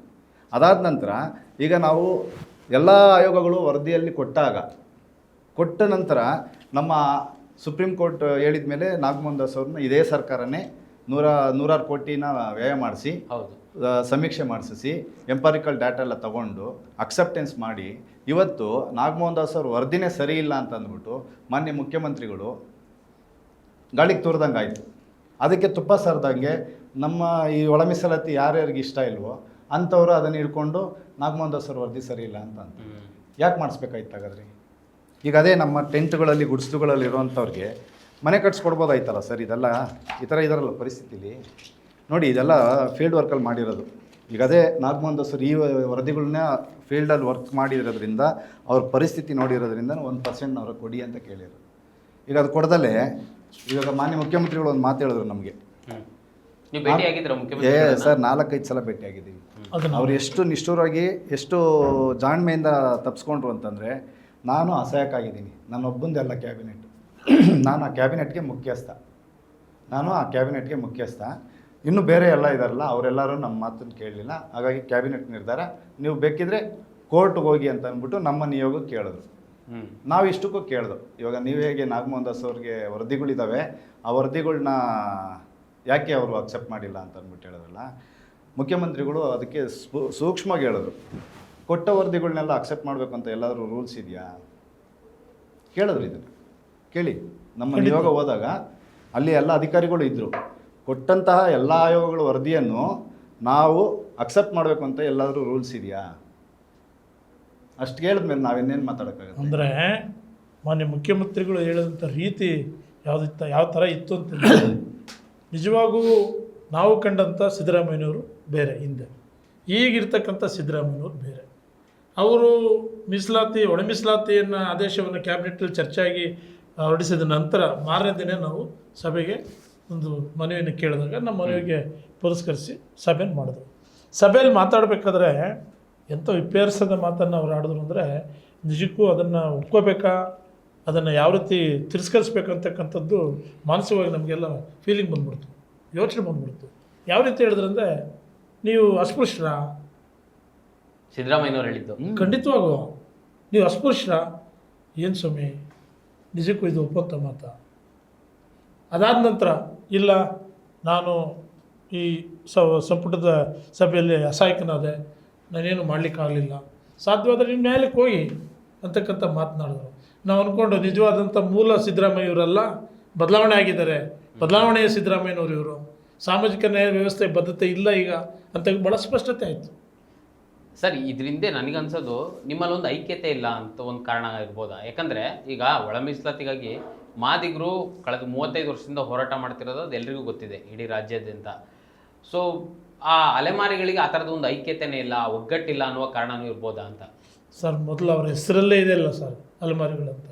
ಒಂದೂರಿಂದ ಮತ್ತೊಂದೂರಿಗೆ ಹೋಗ್ತಕ್ಕಂಥವ್ರು, ಅವರ ಹೊಟ್ಟೆಪಾಡಿಗಾಗಿ ಅವ್ರ ಬದುಕು ಕಟ್ಕೊಳ್ಳೋದಕ್ಕೆ ಇಲ್ಲಿಂದ ಮತ್ತೊಂದೂರಿಗೆ ಹೋಗ್ತಕ್ಕಂಥವ್ರು. ಆದರೂ ಬೆರಳೆಣಿಕೆಯಷ್ಟು ವಿದ್ಯಾವಂತರು ಈಗ ನಮ್ಮಂಥವ್ರು ಬೆರಳೆಣಿಕೆ ವಿದ್ಯಾವಂತರು ಹೊರಗಡೆ ಬಂದ ಮೇಲೆ ಈಗ ಕಂಡುಬಿಟ್ಟು ಈ ಪ್ರಪಂಚದಲ್ಲಿ ವ್ಯವಸ್ಥೆಯಲ್ಲಿ, ನ್ಯಾಯಾಂಗ ವ್ಯವಸ್ಥೆಯಲ್ಲಿ ಅಥವಾ ಸಾಮಾಜಿಕ ನ್ಯಾಯದ ವ್ಯವಸ್ಥೆಯಲ್ಲಿ ಏನಿದೆ ಅಂತ ತಿಳ್ಕೊಂಡು ನಿಮ್ಮಂಥವ್ರ ಮಧ್ಯೆ ಮಾತಾಡೋಕ್ಕೆ ಬಂದಿದ್ದೀವಿ. ಇವರು ಅಸಂಘಟಿತ ಸಮುದಾಯಗಳು, ಇವು ಸಂಘಟಿತ ಸಮುದಾಯಗಳಲ್ಲ. ಭಾಳ ಪ್ರಮುಖವಾದ ಅಂಶ ಇದು. ಈ ಅಸಂಘಟಿತ ಸಮುದಾಯಗಳು ಇವರು ಒಂದೆಡೆ ಸೇರೋದೇ ಭಾಳ ಅಪರೂಪ. ಇತ್ತೀಚಿನ ದಿನಗಳಲ್ಲಿ ನಾವುಗಳಂತೂ 25-30 ವರ್ಷದಿಂದ ಸಣ್ಣ ಪ್ರಮಾಣದಲ್ಲಿ ಹೋರಾಟಗಳು ಮಾಡಿಕೊಂಡು ನಾವೀಗ ಹಿಂದೆ ದೇಶ ಚಳುವಳಿ ನಡೀತಲ್ಲ, ಆ ಕಾಲದಲ್ಲಿ ನಮ್ಮ ಸಮುದಾಯಗಳಲ್ಲಿ ಯಾರಾದರೂ ಬುದ್ಧಿವಂತರು ವಿದ್ಯಾವಂತರು ಅಲ್ಲಿ ಸೇರಿದರೆ ನಿಜಕ್ಕೂ ನಮ್ಗೆ ಇಲ್ಲಿ ತನಕ ಈ ಸಮಸ್ಯೆ ಆಗಿರ್ಲಿಕ್ಕೇನೋ ಅನ್ನೋ ಭಾವನೆ ನಮ್ಮಲ್ಲಿದೆ. ಈಗ ನಾವು ಸ್ವಲ್ಪ ಯಾಕಂದರೆ ಹೊರಗಡೆ ಬನ್ನಿ ಅಂದ್ರೇ ಭಯ. ಈ ಸಮುದಾಯಗಳು ಹಿಂದೆ ಒಂದು ಮಾತಿನ ಭಾಳ ಸ್ಪಷ್ಟ ಹೇಳ್ತೀನಿ, ಯಾರಾದ್ರು ಪೊಲೀಸ್ ಕಂಡ್ರೆ ಓಡೋಗ್ಬಿಡ್ತಿದ್ರು. ನಮ್ಮನ್ನೆಲ್ಲ ಕ್ರಿಮಿನಲ್ ಟ್ರೈಬ್ಸ್ ಅಂತ, ಕೆಲವೊಂದು ಸಮುದಾಯಗಳನ್ನ ಕ್ರಿಮಿನಲ್ ಟ್ರೈಬ್ಸ್ ಅಂತ ಟ್ರೀಟ್ ಮಾಡ್ತಾಯಿದ್ವು. ಇವನ್ನೆಲ್ಲ ಒಂದು ಸೆಟಲ್ಮೆಂಟ್ಸ್ ಎಲ್ಲ ಹಾಕಿ ಅವ್ರನ್ನೆಲ್ಲ ಇದು ಮಾಡಿದ್ದಾರೆ. ಅದು ಬೇಡ, ವಿಷಾಂತರ ಆಗೋದು ಬೇಡ. ಆದರೆ ಈಗ ಪರ್ಟಿಕ್ಯುಲರ್ ಒಳ ಮೀಸಲಾತಿ ಸಂಬಂಧಪಟ್ಟಂತೆ ಇತ್ತೀಚಿನ ದಿನಗಳಲ್ಲಿ ನಾವು ಸಂಘಟಿತರಾಗಿದ್ದೀವಿ, ಕಾನೂನು ಹೋರಾಟ ಮಾಡಲಿಕ್ಕೆ ಸಿದ್ಧ ಇದ್ದೀವಿ. ಸರ್ಕಾರದ ಮಧ್ಯೆ ಒಡನಾಟ ಇಟ್ಕೊಂಡು ಸರ್ಕಾರದ ಮಧ್ಯೆ ಮನವಿ ಪತ್ರಗಳು ತೊಗೊಂಡು ಸಭೆಗಳು ಮಾಡಿಸಿ ನಮ್ಮ ಹಕ್ಕುಗಳನ್ನು ಕೇಳಲಿಕ್ಕೆ ಇದು ಸಿದ್ಧರಿದ್ದೀವಿ. ಸರ್, ರಾಜ್ಯ ಸರ್ಕಾರ ಕಳೆದ ಬಾರಿ ಏನಿತ್ತು ಅಂದರೆ ನಾಗಮೋಹನ್ ದಾಸ್ ವರದಿ ಕೊಟ್ಟ ನಂತರದಲ್ಲಿ 6-6-5 ಏನು ಕ್ಯಾಬಿನೆಟ್ ತೀರ್ಮಾನ ಆಯಿತು, ಅದಾದ ನಂತರ ಕೋರ್ಟಿಗೆ ಹೋಗಿದ್ದು ನೀವೇ. ಹೌದು, ಅಲೆಮಾರಿಗಳೇ ಕೋರ್ಟ್ಗೆ ಹೋಗಿದ್ದು ಎಲ್ಲ ಸಂಘಟಿತರಾಗಿ. ಸರ್ ಅಲ್ಲಿ ಒಂದು So, ವಿಚಾರ ಅವಾಗ ನಿಮ್ಮನ್ನೇ ಬ್ಲೇಮ್ ಮಾಡಿದ್ದು ಇಡೀ ಸರ್, ರಾಜ್ಯದಲ್ಲಿ. ಒಂದು ವಿಚಾರ ಬರ್ತೀವಿ. ಅಲ್ಲ, ಒಂದು ವಿಷಯ ಹೇಳ್ತೀನಿ. ಆ ಧಾರವಾಡದಲ್ಲಿ ಒಂದು ಪ್ರತಿಭಟನೆ ಆಯಿತು ವಿದ್ಯಾರ್ಥಿಗಳು. ಆ ಪ್ರತಿಭಟನೆಯ ಸಂದರ್ಭದಲ್ಲಿ ನಿಮ್ಮನ್ನೇ ಬ್ಲೇಮ್ ಮಾಡಿದ್ದು. ಅಲೆಮಾರಿಗಳು ಇವತ್ತು ಕೋರ್ಟಿಗೆ ಹೋಗಿದ್ದಾರೆ, ಅದಕ್ಕೆ ನಿಮಗೆ ಉದ್ಯೋಗ ಇಲ್ಲ ಅಂತ. ಆಯಿತು. ಈಗ ಸರ್, ಇವಾಗ ನಮ್ಮ ಮನೆ ಸುಟ್ಟೋಗ್ತಾ ಇದೆ ಅಂದಾಗ, ನಮ್ಮ ಮನೆಯಲ್ಲಿರೋ ಮಕ್ಕಳು ಸುಟ್ಟೋಗ್ತಾ ಇದ್ದಾರೆ ಅಂದಾಗ, ಗುರುತಿಸ್ತಾನೆ ಇಲ್ಲ ಅಂತ ಅಂದಾಗ, ಮತ್ತು ಇವಾಗ ಅವರು ವಿದ್ಯಾರ್ಥಿಗಳಾಗಿದ್ದವರು, ವಿದ್ಯಾರ್ಥಿ ಸಂಘಟನೆಯವರು ನಮ್ಮ ಪರವಾಗಿರಬೇಕಾಗಿತ್ತು ಸರ್. ಸಣ್ಣ ಸಣ್ಣ ಸಮುದಾಯಗಳು, ಇವಾಗ ನಾವು ಹೇಳ್ತೀವಿ ಐಕ್ಯತೆ ಇಲ್ಲ ಅಂತ ಒಂದು ಮಾತು ಹೇಳಿದ್ರಿ ನೀವು, ಅಲೆಮಾರಿಗಳಲ್ಲಿ ಐಕ್ಯತೆ ಇಲ್ಲ ಅಂತ. ಸರ್, ಒಂದು ಚಾವಟಿ ಹೊಡ್ಕೊಂಡು ಗಂಡ ಹೆಂಡ್ತಿ ಕಂಕಳಿಗೊಂದು ಮಗು ಕಟ್ಕೊಂಡು ಭಿಕ್ಷೆ ಎತ್ತಿದ್ರೇ ಅವತ್ತಿನ ಊಟ. ವೇಷ ಹಾಕ್ಕೊಂಡು ಆಂಜನೇಯಂದು ರಾಮಂದು ಅಂಗಡಿಗೆ ಹೋಗಿ ಬೀದಿಯಲ್ಲಿ ಭಿಕ್ಷೆ ಎತ್ತಿದ್ರೇ ಅವ್ರ ಮನೆಯಲ್ಲಿ ಹೊಟ್ಟೆ ತುಂಬೋದು. ಅದು ಎಲ್ಲಿಂದ ಬಂದಿರೋದು? ಧಾರವಾಡ, ಬೆಳಗಾಮು, ಇಡೀ ರಾಜ್ಯದಲ್ಲಿ ಎಲ್ಲೆಲ್ಲಿದ್ದಾರೋ ಅವರೆಲ್ಲ ಬಂದು ಬೆಂಗಳೂರಲ್ಲಿ ಎಲ್ಲೆಲ್ಲಿ ಹೊಟ್ಟೆಪಾಡಿಗೆ ದುಡ್ಡು ಕೊಡ್ತಾರೋ ಅಂತ ಅಂದ್ಬಿಟ್ಟು ಏರಿಯಾ ವೈಸ್ ಅಲ್ಕೊಂಡು ಊಟ ಮಾಡಿದ್ರೇ ಇದು ಮಾಡೋದು.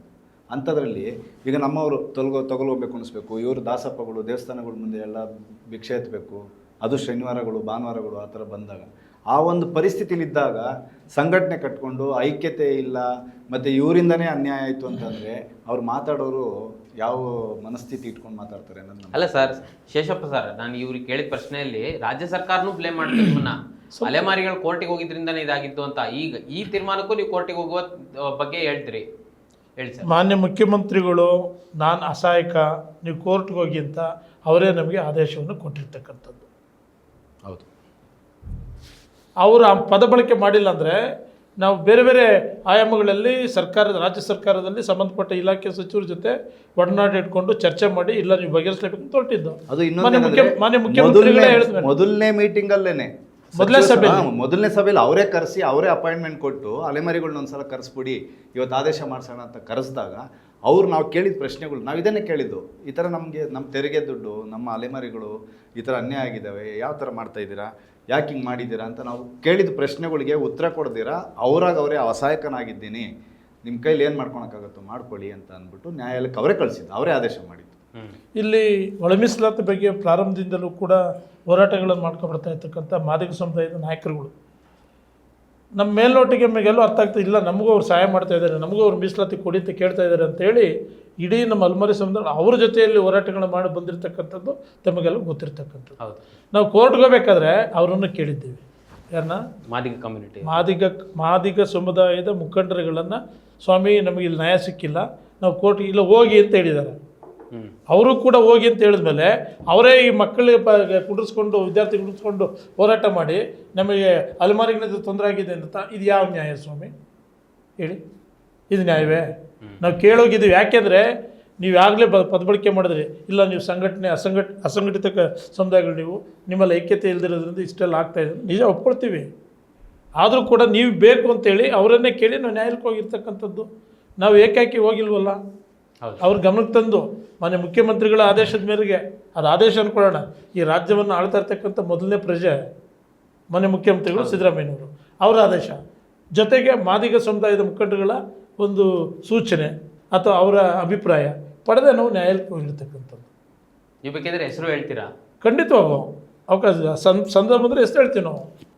ಅವ್ರಿಗೂ ಅನಿಸಿದೆ, ಹೌದು ಅಲೆಮಾರಿಗಳು ಅನ್ಯಾಯ ಆಗಿದೆ, ನೀವು ಕೋರ್ಟ್ಗೆ ಹೋಗಿ ಅಂತ ಹೇಳಿರ್ತಕ್ಕಂಥದ್ದು. ಬಸವರಾಜ್ ಸರ್, ಈಗ ಅಲೆಮಾರಿಗಳ ಬಗ್ಗೆ ಧ್ವನಿ ಎತ್ತುತ್ತಿರೋದ್ರಲ್ಲಿ ಭಾಳ ಕಡಿಮೆ, ಮಾದಿಗ ಸಮುದಾಯದಲ್ಲೂ ಕೆಲವರು ಮಾತ್ರ ಮಾತನಾಡ್ತಿದ್ದಾರೆ. ಈಗ ಅದರಲ್ಲೂ ರೈಟ್ ಕಮ್ಯುನಿಟಿ ಬಲಗೈ ಸಮುದಾಯದವ್ರು ಮಾತೇ ಆಡ್ತಿಲ್ಲ, ಅವ್ರು ಒಳ ಮೀಸಲಾತಿನೇ ಬೇಡ ಅಂತ ತಿರಸ್ಕರಿಸಿದ್ರು. ಇದ್ರ ಬಗ್ಗೆ ಏನು ಹೇಳ್ತೀರಾ? ನಿಮ್ಗೆ ಏನು ಸರ್? ಈಗ ಅವರು ಬಲಗೈ ಸಮುದಾಯದವರು, ಕೋಲಂಬದವರು ಒಳ ಮೀಸಲಾತಿ ಬೇಡ ಅಂತಾರಲ್ಲ, ನಿಜವಾಗ್ಲೂ ಅವ್ರಿಗೆ ಕರೆಕ್ಟಾಗಿ ಮಾತಾಡ್ತಾ ಇದ್ದಾರೆ ಅವರು. ಯಾಕೆಂದರೆ ಸರ್, ಈಗ ಅವ್ರಿಗೆ ಹೊಟ್ಟೆ ತುಂಬಿದೆ, ಈಗ ಫುಲ್ ಬಲ್ಕ್ ಆಗ್ತಿದೆ ಅವರು. ಈಗ ನಮ್ಮದು ಡಿವೈಡೇಷನ್ ಮಾಡಿಕೊಟ್ರೆ ಡಿವೈಡ್ ಆಗಿಬಿಡ್ತೈತಲ್ಲ, ಇಲ್ಲಿ ಅವ್ರಿಗೆ ಹೊಟ್ಟೆ ತುಂಬಲ್ಲ, ದೊಡ್ಡ ಹೊಟ್ಟೆ ಆಗಿಬಿಟ್ಟೈತೆ ಈಗ ಅವ್ರಿಗೆ. ಅವರು ವಿದ್ಯಾವಂತರು ಬುದ್ಧಿವಂತರು, ಅಧಿಕಾರಿಗಳದವರು, ದುಡ್ಡು ಐತಿ, ಎಲ್ಲ ಐತಿ. ಈಗ ಅವರಿಗೆ ನಾವು ಅಲೆಮಾರಿಗಳಿಗೆ ನಮಗೇನೂ ಇಲ್ಲ, ಅದರಿಂದ ಅವ್ರು ಬೇಡ ಅಂತಾರೋ. ಈಗ ಚೌಕಷ್ಟು ಆಗಿಬಿಡ್ತೈತಲ್ಲ ಸರ್, ಒಳ ಮೀಸಲಾತಿ ಅಂದರೆ 5.5 ತೊಗೋಬೇಕು ಅವರು, ನಮ್ಮದ್ರಲ್ಲಿ ಬರುವಂಗಿಲ್ಲ. ಹೌದು, ಈಗೆಲ್ಲ ಜೊತೆಯಲ್ಲಿದ್ದರೆ ಎಲ್ಲ ಅವರೇ ಬೆಳ್ಕೋಬೇಕಲ್ಲ. 80 ವರ್ಷ ಎಲ್ಲ ಅವರೇ ತೊಗೊಂಡಿದ್ದಾರೆ. ಅದಕ್ಕೆ ಸುಪ್ರೀಂ ಕೋರ್ಟ್ 35 ವರ್ಷ ಹೋರಾಟ ಮಾಡಿದ್ಮೇಲೆ ಸುಪ್ರೀಂ ಕೋರ್ಟ್ ಏನು ಹೇಳಿತು, ಯಾರ ಬಡವರದಾರೋ, ಯಾರ ಶಿಕ್ಷಣಿಕವಾಗಿಲ್ಲ, ಆರ್ಥಿಕವಾಗಿಲ್ಲ, ರಾಜಕೀಯವಾಗಿಲ್ಲ, ಸಾಮಾಜಿಕವಾಗಿಲ್ಲ, ಅವ್ರಿಗೆ ಮೊದಲು ಕೊಡಿ ಅಂತ ಹೇಳಿದರು. ಕರೆಕ್ಟ್ ಅಲ್ಲ ಸರ್? ಈಗ ಮೊದಲು ನಮಗೆ ಕೊಡಬೇಕಲ್ಲ. ಈಗ ಅವ್ರು ಏನಂತಾರೆ, ನಮ್ಮ ಹಿರಿಯರು ನಂದಿರೋರು ದೊಡ್ಡವರು, ನಾವು ದೊಡ್ಡವರೇ ಆಗಿರಬೇಕು, ನೀವು ಸಣ್ಣವರು ಆಗಿರಬೇಕು. ಅಲ್ರಿ ಸ್ವತಂತ್ರ ಬಂದದ್ದು ಇದಕ್ಕೆ, ಎಲ್ಲರೂ ಸಮಾನತೆಗಿರೋನು. ಬಾಯಲ್ಲಿ ಮಾತ್ರ ಮಂತ್ರ ಹೇಳ್ತಾರೋ ಎಲ್ಲರೂ ಸಮಾನರು, ಬುದ್ಧ ಬಸವ ಧರ್ಮ ಎಲ್ಲ ಇಲ್ಲ ಸರ್. ಅವರು ನಿಜವಾಗ್ಲೂ ನಮಗೆ ಈಗ ಹೆಂಗೆ ಸ್ವತಂತ್ರ ಬಂದಾಗ ನಾವು ದಲಿತರು ಅಂತ ಮಾತಾಡ್ತಿದ್ದಿಲ್ಲ, ಸೋರ್ನೆಯರಿಂದ ನಮಗೆ ಅನ್ಯಾಯ ಆಗ್ತೈತೆ ಅಂತ ಹೇಳ್ತಿದ್ದಿಲ್ಲ, ಹಂಗೆ ಅಲಮಾರಿಗಳು ನಾವು ಏನು ಹೇಳ್ತೇವೆ ಅಂದರೆ ನಮ್ಮ ಹಿರಿಯ ಅಣ್ಣಂದಿರಿಂದ ನಮಗೆ ಮೋಸ ಆಗ್ತಾಯಿದೆ. ಕೊಟ್ಬಿಡ್ಬೋದಾಗಿತ್ತಲ್ಲ ಸರ್ ಅವರು. ಈ ನಮ್ಮ ಹಿರಿಯ ಅಣ್ಣಂದಿರ ಅವರು 3 ಜನ ಅವ್ರು ನಮ್ಗೆ ಕೊಡ್ಬೋದಾಗಿತ್ತಲ್ಲ, ಅವ್ರು ಕೊಡ್ತಾ ಇಲ್ಲ. ನಮಗೆ ನಿಜವಾದ ಅಲಮಾರಿಗಳು, ನಿಜವಾದ ಅದರಲ್ಲಿ SC ಪಟ್ಟಿಯಲ್ಲಿ ಇರುವಂಥವ್ರು ನಿಜವಾದ ಸಣ್ಣವ್ರು ಅಂದರೆ ನಾವೇ ಹಿಂದುಳಿದವರು. ನಮಗೆ ನಿಜವಾದ ಈ ದೊಡ್ಡವರಿಂದನೇ ಅನ್ಯಾಯ ಆಗ್ತಾ ಇರೋದು. ಮಂಜುನಾಥ್ ಸರ್, ಈಗ BJP ಅವರು ಇದ್ರ ಬಗ್ಗೆ ಭಾಳ ಮಾತನಾಡ್ತಿದ್ದಾರೆ. ಹಾಂ ಸರ್. ಈಗ ಒಳ ಮೀಸಲಾತಿ ತೀರ್ಪು ಈಗ ಮೊನ್ನೆ ಬಂತಲ್ಲ, ಇದು ಒಂದು ರೀತಿಯಲ್ಲಿ ಅಂತಿಮ ತೀರ್ಪು ಅನ್ನೋ ರೀತಿಯಲ್ಲಿ ರಾಜ್ಯ ಸರ್ಕಾರನೂ ಈಗ ನಡಾವಳಿನೂ ಹೊರಡಿಸಿದೆ. ಅದ್ರ ಬಗ್ಗೆ BJP ಅವರು ಪ್ರೆಸ್ ಮೀಟ್ನೆಲ್ಲ ಮಾಡಿ ತುಂಬ ದೊಡ್ಡ ಮಟ್ಟದಲ್ಲಿ ಮಾತಾಡ್ತಾರೆ. ಅಲೆಮಾರಿಗಳಿಗೆ ಅನ್ಯಾಯ ಆಗಿದೆ ಅಂತ ಅವ್ರು ಮಾತನಾಡ್ತಾರೆ. ಕಾಂಗ್ರೆಸ್ನವ್ರು ಯಾರೂ ಹೇಳ್ತಿಲ್ಲ ಅಲೆಮಾರಿಗಳಿಗೆ ಅನ್ಯಾಯ ಮಾಡಿದ್ದೀವಿ ಅಂತ. ಸೊ ನೀವೇನಾದರೂ BJP ಬೆಂಬಲಿತನ ಸರ್? ಸರ್, ಈಗ ನಾವು ಯಾವ ಪಕ್ಷಕ್ಕೂ ಇಲ್ಲ ಸರ್, ಯಾವ ಪಕ್ಷನೂ ಇಲ್ಲ. ನಮಗೆ ಅಲೆಮಾರಿಗಳು ನ್ಯಾಯ ಕೊಡ್ತಾರೆ ಅಂತಂದರೆ ನಾವು ಎಲ್ಲ ಪಕ್ಷಕ್ಕೂ ಸಮರ್ಥನೆ, ವಿರೋಧ ಮಾಡೋದಕ್ಕೂ ರೆಡಿಯಾಗಿದ್ದೀವಿ. ಅನ್ಯಾಯ ಆದರೆ ನಾವು ಇವತ್ತಿನವರೆಗೂ ಯಾವ ಪಕ್ಷ ಅಂತ ಎಲ್ಲೂ ಬಿಂಬಿಸ್ಕೊಂಡಿಲ್ಲ, ಅದು ಆಗಲೂ ಇಲ್ಲ. ಅದು ಒಂದು ಸಂದರ್ಭದಲ್ಲಿ, ಯಾವುದೋ ಒಂದು ಸಂದರ್ಭದಲ್ಲಿ ಆ ಥರ ಆಗಿರ್ಬೋದು ಅಷ್ಟೇ. ಬಟ್ ಈಗ ಒಳ ಮೀಸಲಾತಿ ವಿಚಾರ ಬಂದಾಗ ಅಲೆಮಾರಿಗಳಿಗೆ ಅನ್ಯಾಯ ಆಗಿದೆ ಅಂತಂದಾಗ ನಮ್ಮ ಶೇಷಪ್ಪನವರು JDS ಅಲ್ಲಿದ್ದಾರೆ, ನಾವು ನ್ಯೂಟ್ರಲ್ ಆಗಿದ್ದೀವಿ, ನಾವು ಬಸವರಾಜ್ ಎಲ್ಲನೂ, ಮತ್ತು ಬೇರೆಯವರು BJPಯಲ್ಲಿ ಎಲ್ಲ ಇದ್ದಾರೆ. ಎಲ್ಲ ಪಕ್ಷದವ್ರ ಜೊತೆನೂ ನಾವು ಕೆಲಸ ಮಾಡಬೇಕು. ಯಾಕೆಂದರೆ ನಮ್ಮ ಅಲೆಮಾರಿಗಳು ಎಲ್ಲ ಪಕ್ಷದಲ್ಲೂ ಇದ್ದಾರೆ, ಜಿಲ್ಲೆಯಾದ್ಯಂತ ಎಲ್ಲ ಪಕ್ಷಗಳಲ್ಲೂ ಎಲ್ಲ ಕಾರ್ಯಕರ್ತರಾಗಿ ಕೆಲಸಗಳು ಮಾಡ್ತಾಯಿದ್ದಾರೆ. ಈ ಒಂದು ಒಳ ಮೀಸಲಾತಿ ವಿಚಾರದಲ್ಲಿ ಬಂದಾಗ ನಾವೆಲ್ಲ ಒಂದು ಐಕ್ಯತಾ ಸಮಾವೇಶನೂ ಮಾಡಿದ್ದೀವಿ. ಈಗ ಅತಿ ಶೀಘ್ರದಲ್ಲೇ ಒಂದು ಸ್ವಾಭಿಮಾನಿ, ಅಲೆಮಾರಿಗಳ ಸ್ವಾಭಿಮಾನಿ ಸಮಾವೇಶನೂ ಮಾಡಬೇಕು ಅಂತ ಎಲ್ಲ ಪಕ್ಷಗಳನ್ನು ಒಳಗೊಂಡಂತೆ ಅಲೆಮಾರಿಗಳು ಒಂದು ಸಮಾವೇಶನೂ ಮಾಡ್ತಾಯಿದ್ದೀವಿ ಸರ್. ನಾವು ಯಾವ ಪಕ್ಷಕ್ಕೂ ಸೀಮಿತ ಇಲ್ಲ. ಮತ್ತು ತಮಗೊಂದು ಅಪ್ಡೇಟ್ ಮಾಡಬೇಕು ನಾವು. ಈಗ ಏನು ಮುಖ್ಯಮಂತ್ರಿಗಳು ನಮ್ಮನ್ನು ಮೊದಲನೇ ಬಾರಿಗೆ ಕರೆಸ್ಬಿಟ್ಟು ಅಸಹಾಯಕ ಅದು ಇದು ಅಂತಂದಾಗ ನಾವು ನ್ಯಾಯಾಲಯಕ್ಕೆ ಹೋಗೋದಕ್ಕಿಂತ ಮುಂಚೆನೂ ನಮ್ಮ ಅಣ್ಣ ಹೇಳಿದಾಗೆ ನಾವು ಎಲ್ಲ ಚಿಂತಕರ ಹತ್ರನೂ ಮಾತಾಡಿದ್ದೀವಿ. ಮತ್ತು ಪತ್ರ ಚಳವಳಿ ಮಾಡಿದ್ದೀವಿ. ಸುಮಾರು ಒಂದು 20-25 ಸಾವಿರ ಪತ್ರಗಳು ರಾಹುಲ್ ಗಾಂಧಿ ಅವರು ಬರೆದಿದ್ದೀವಿ. ಹೌದು, ಎಲ್ಲ ಜಿಲ್ಲೆಗಳಿಂದ ಎಲ್ಲ ಸಮುದಾಯದವರು ಸೇರಿಕೊಂಡು. ಅದಾದ ನಂತರ ಗಾಂಧಿ ಜಯಂತಿಯಂದು ನಾವು ಡೆಲ್ಲಿಯಲ್ಲಿ ಪ್ರತಿಭಟನೆ ಮಾಡಿದ್ದೀವಿ. ಅದು ದೊಡ್ಡ ವೈರಲ್. ಇಡೀ ಕರ್ನಾಟಕದಲ್ಲೇ ಅಲೆಮಾರಿಗಳು ಹೋಗಿ ಮೊಟ್ಟ ಮೊದಲನೇ ಬಾರಿಗೆ ಇದೊಂದು ಇತಿಹಾಸ ಸರ್. ದೆಹಲಿಯಲ್ಲಿ ದೊಡ್ಡ ಮಟ್ಟದಲ್ಲಿ ನಮ್ಮ ನ್ಯಾಯ ಕೇಳಿಕೊಂಡು ಭಿಕ್ಷೆ ಬೇಡ್ಕೊಂಡು ದುಡ್ಡುಗಳು ಕಲೆಕ್ಟ್ ಮಾಡ್ಕೊಂಡು ಹೋಗಿ ಮಾಡ್ಕೊಂಡ್ಬಂದಿದ್ದೀವಿ. ಅದು ನ್ಯಾಯಾಲಯಕ್ಕೆ ಹೋಗೋದಕ್ಕಿಂತ ಮುಂಚೆ ಅಂತ ಅಂದ್ಕೊಳ್ತೀವಿ. ಯಾಕೆ ಅಂತಂದರೆ ನಾವು ನಮ್ಮ ಪ್ರಯತ್ನ ಎಲ್ಲ ಮಾಡಿದ್ದೀವಿ ಸರ್. 13,000 ಜನ ಸೇರಿಸ್ಕೊಂಡು ಕಾಂಗ್ರೆಸ್ ವಿರುದ್ಧವಾಗಲಿ ಯಾವುದೇ ಪಕ್ಷದ ವಿರುದ್ಧವಾಗಲಿ ಧಿಕ್ಕಾರಕ್ಕೆ ಹೋಗದಲ್ಲೇ, ಯಾವ ಒಂದು ರಾಜಕೀಯದ ಇನ್ವಾಲ್ವ್ಮೆಂಟ್ ಇಲ್ಲದಲೇ ನಾವು ಶಾಂತಿಯುತವಾಗಿ ನಮ್ಮ ಹಕ್ಕನ್ನು ನಾವು ಕೇಳಿದ್ದೀವಿ. ಧಾರಾಕಾರದ ಮಳೆ, ಚೇರ್ಗಳನ್ನ ತಲೆ ಮೇಲೆ ಇಟ್ಕೊಂಡು ಮಳೆ ಬೀಳ್ತಾ ಇದ್ರೂ ನಮ್ಮ ಆಹ್ವಾನ ತಗೊಳಕ್ಕೆ ಯಾರಾದರೂ ಬರ್ತಾರೇನೋ ಅಂತ ಎಕ್ಸ್ಪೆಕ್ಟೇಷನ್ ಇಟ್ಕೊಂಡು ಅವತ್ತು ನಡೆದಂತಹ ಸಮಾವೇಶಕ್ಕೆ ಮಾನ್ಯ ಮುಖ್ಯಮಂತ್ರಿಗಳೇ ಬರಬೇಕಾಗಿತ್ತು. ಒಂದೇ ಒಂದು ಸರ್ಕಾರಿ ಅಧಿಕಾರಿಗಳಾಗಲಿ ಅವರ ಯಾರು ಒಂದು ಜವಾಬ್ದಾರಿ ತೊಗೊಂಡು ಹೋಗ್ಬಿಟ್ಟು ಅವ್ರದ್ದು ಆಹ್ವಾನ ತೊಗೊಂಬನ್ರಿ ಅಂತ ಅಂದ್ಬಿಟ್ಟು ಕನಿಕರ ಇಲ್ದಲೇ ನಡ್ಕೊಂಡ್ರು. ನಾವೊಬ್ಬರು ಒಂದು ಧಿಕ್ಕಾರಕ್ಕೆ ಹೋಗಿಲ್ಲ, ಸರ್ಕಾರದ ವಿರುದ್ಧ. ಯಾಕೆ ಅಂತಂದರೆ ಸಿದ್ದರಾಮಯ್ಯ ಅವರಿದ್ದಾರೆ, ಸರ್ಕಾರ ನಮ್ಮ ಪರವಾಗಿದೆ, ನಾವೇ ಅಲೆಮಾರಿಗಳು ಓಟ್ ಹಾಕಿಸಿ ಗೆಲ್ಲಿಸಿರೋದ್ರಿಂದನೇ ಸರ್ಕಾರ ಬಂದಿದೆ ಅನ್ನೋದು ಈಗಲೂ ನಂಬಿಕೆ ಇದೆ. ಎಷ್ಟೋ ಕ್ಷೇತ್ರಗಳಲ್ಲಿ ನಿರ್ಣಾಯಕ ಹಂತದಲ್ಲಿ ಸಣ್ಣ ಓಟ್ಗಳಿಂದನೇ ಗೆದ್ದಿರೋದು, ಬೂತ್ ಲೆಕ್ಕದಲ್ಲಿ ಲೆಕ್ಕ ಹಾಕೊಂಡ್ರೆ ಅವ್ರಿಗೆ ಕೃತಜ್ಞತೆ ಇರಬೇಕು. ಅದನ್ನು ಒಪ್ಕೊಂಡಿದ್ದು ಅಂತಂದರೆ ನಮ್ಮ ಪಾಟೀಲ್ ಸಾಹೇಬರು, ಗದಗ HK ಪಾಟೀಲ್ ಸಾಹೇಬರು, ಅವ್ರು ಒಪ್ಕೊಂಡ್ರು. ಇವ್ರ ಋಣದಲ್ಲಿ ನಾವು ಇದ್ದೀವಿ ಅಂತಂದ್ರೆ ಮುಖ್ಯಮಂತ್ರಿಗಳಿಗೆ ಹೇಳಿದ್ರು ಅದನ್ನು. KH ಮುನಿಯಪ್ಪ ಅವರು ಹೇಳಿದ್ರು, ನಮ್ಮ ಕ್ಷೇತ್ರದಲ್ಲಿ ಅಲೆಮಾರಿಗಳಿಂದನೇ ನಾವು ಇವತ್ತು ಗೆದ್ದಿದ್ದೀವಿ ಅನ್ನೋ ಥರ. ಅಷ್ಟೆಲ್ಲ ಇದ್ರೂ ಇವತ್ತು ಅಲೆಮಾರಿಗಳಿಗೆ ವಿಷ ಉಂಟಿಸಿದಾರಲ್ಲ, ಇದನ್ನು ನಾವು ಒಪ್ಪೋದಕ್ಕಾಗತ್ತೆ. ಶೇಷಪ್ಪ ಸರ್ ಹೇಳಿದ್ರು, ದೆಹಲಿಗೆ ಹೋಗಿ ಪ್ರತಿಭಟನೆ ಮಾಡಿದ್ದು ನೀವು ಗಾಂಧಿ ಜಯಂತಿ ದಿನ ಅಲ್ಲೇ ಇದ್ದಿದ್ದು ACC ಕಚೇರಿ ಎದುರುಗಡೆ. ಅಲ್ಲಿ ನಿಮಗೆ BK ಹರಿಪ್ರಸಾದ್ ಅವ್ರು ಸಿಗ್ತಾರೆ, ಅಲ್ಲಿಂದ ಮಾದೇವಪ್ಪನವ್ರಿಗೆ ಫೋನ್ ಮಾಡ್ತಾರೆ. ಅದು ಇಡೀ ರಾಜ್ಯಾದ್ಯಂತ ಸುದ್ದಿ ಆಯ್ತು. ಫೋನ್ ಮಾಡ್ತಾರೆ, ನಿಮಗೆ ಭರವಸೆನೂ ಕೊಡ್ತಾರೆ. ಅವತ್ತು ನಿಮ್ಮ ಜೊತೆ ದೊಡ್ಡ ದೊಡ್ಡ ಮುಖಂಡರುಗಳಿರ್ತಾರೆ, ಮಾದಿಗ ಕಮ್ಯುನಿಟಿಯ ಅಂಬಣ್ಣ ಅವ್ರು ಇರ್ತಾರೆ, ನೀವು ಇರ್ತೀರಾ, ಬಸವರಾಜ್ ಕೌತಾಳ್ ಇರ್ತಾರೆ, ಭರವಸೆ ಕೊಡ್ತಾರೆ. ನೂರ್ ಶ್ರೀಧರ್ ಅವ್ರು ಇರ್ತಾರೆ. ಇಲ್ಲಿ ಫೋನ್ ಮಾಡಿದಾಗ ಅವ್ರು ಹೇಳ್ತಾರೆ, ಮಾದೇವಪ್ಪನವ್ರು ಮಾತನಾಡ್ತಾರೆ ನಿಮ್ಮ ಹತ್ರ, ಬನ್ನಿ ಇಲ್ಲಿಗೆ, ನಾನು ಮುಖ್ಯಮಂತ್ರಿಗಳ ಹತ್ರ ಭೇಟಿ ಮಾಡಿಸ್ತೀನಿ, ನಾವು ಒಳ್ಳೆ ನ್ಯಾಯ ಕೊಡಿಸ್ತೀನಿ ಅಂತ. ಮಾದೇವಪ್ಪನವ್ರು ಯಾಕೆ ಈ ಥರ ಮಾಡಿದ್ರು ಅಂತ?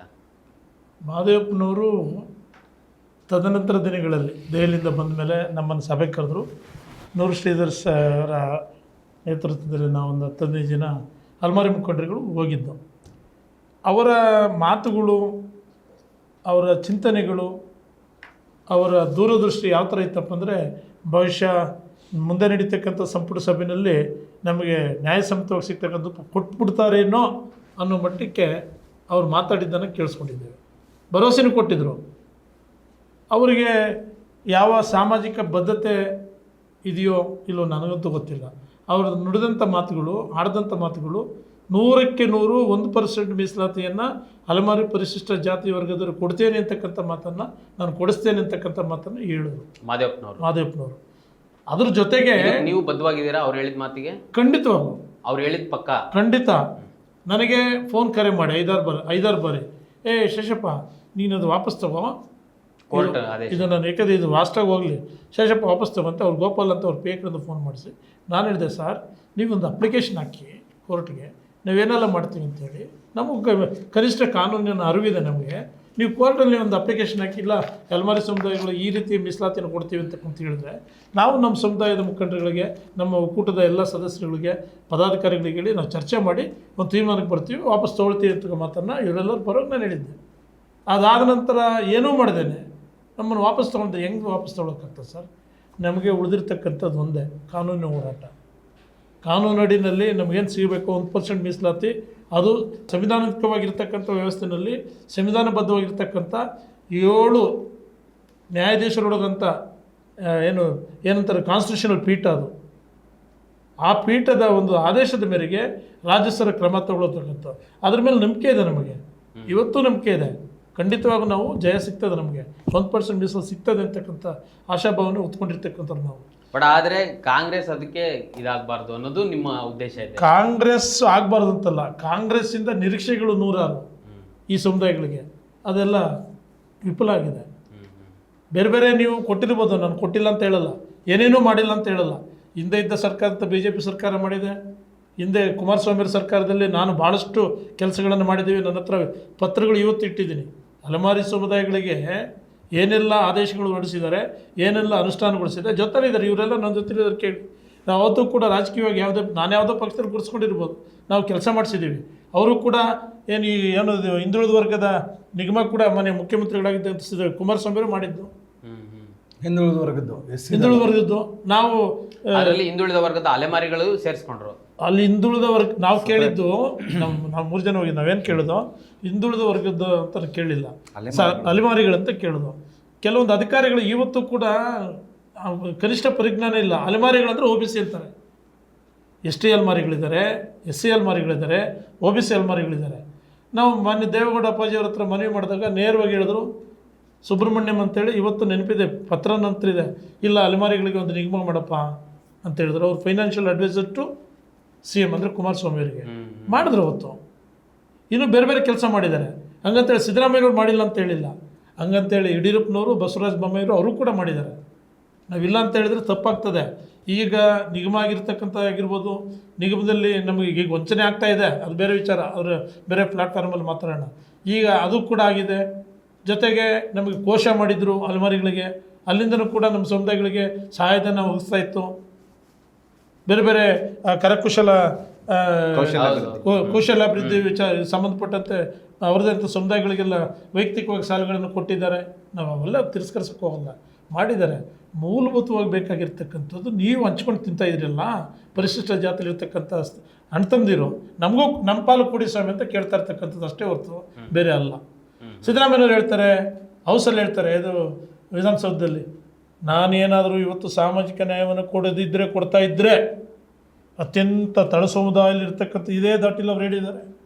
ಮೊನ್ನೆ ಎಲ್ಲರೂ ಕೇಳಿಸ್ಕೊಂಡಿರ್ಬೇಕು, ನೀವೆಲ್ಲ ಕೇಳಿರ್ಬೇಕು. ಅದು ಎಲ್ಲಿ ಹಾಗಾದರೆ ಈ ತಳ ಸಮುದಾಯಗಳು ಕೊಟ್ಟಂಥ ನ್ಯಾಯ?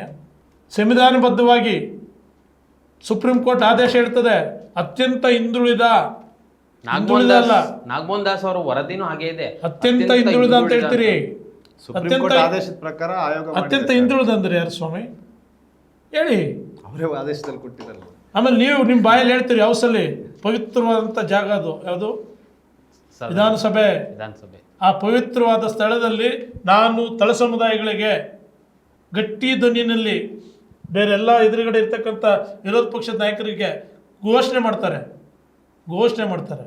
ಎಲ್ಲಿ ಮಾನ್ಯ ಸಿದ್ದರಾಮಣ್ಣವರೇ ನೀವು ಕೊಡ್ತಾ ಇರ್ತಕ್ಕಂಥ ತಳ ಸಮುದಾಯಗಳ ನ್ಯಾಯಸಮ್ಮತವಂತ ಸಂವಿಧಾನಬದ್ಧವಾಗಿರ್ತಕ್ಕಂಥ ಸಾಮಾಜಿಕ ನ್ಯಾಯ ಇದು ಕೇಳಬೇಕಲ್ಲ ನಿಮ್ಮನ್ನು?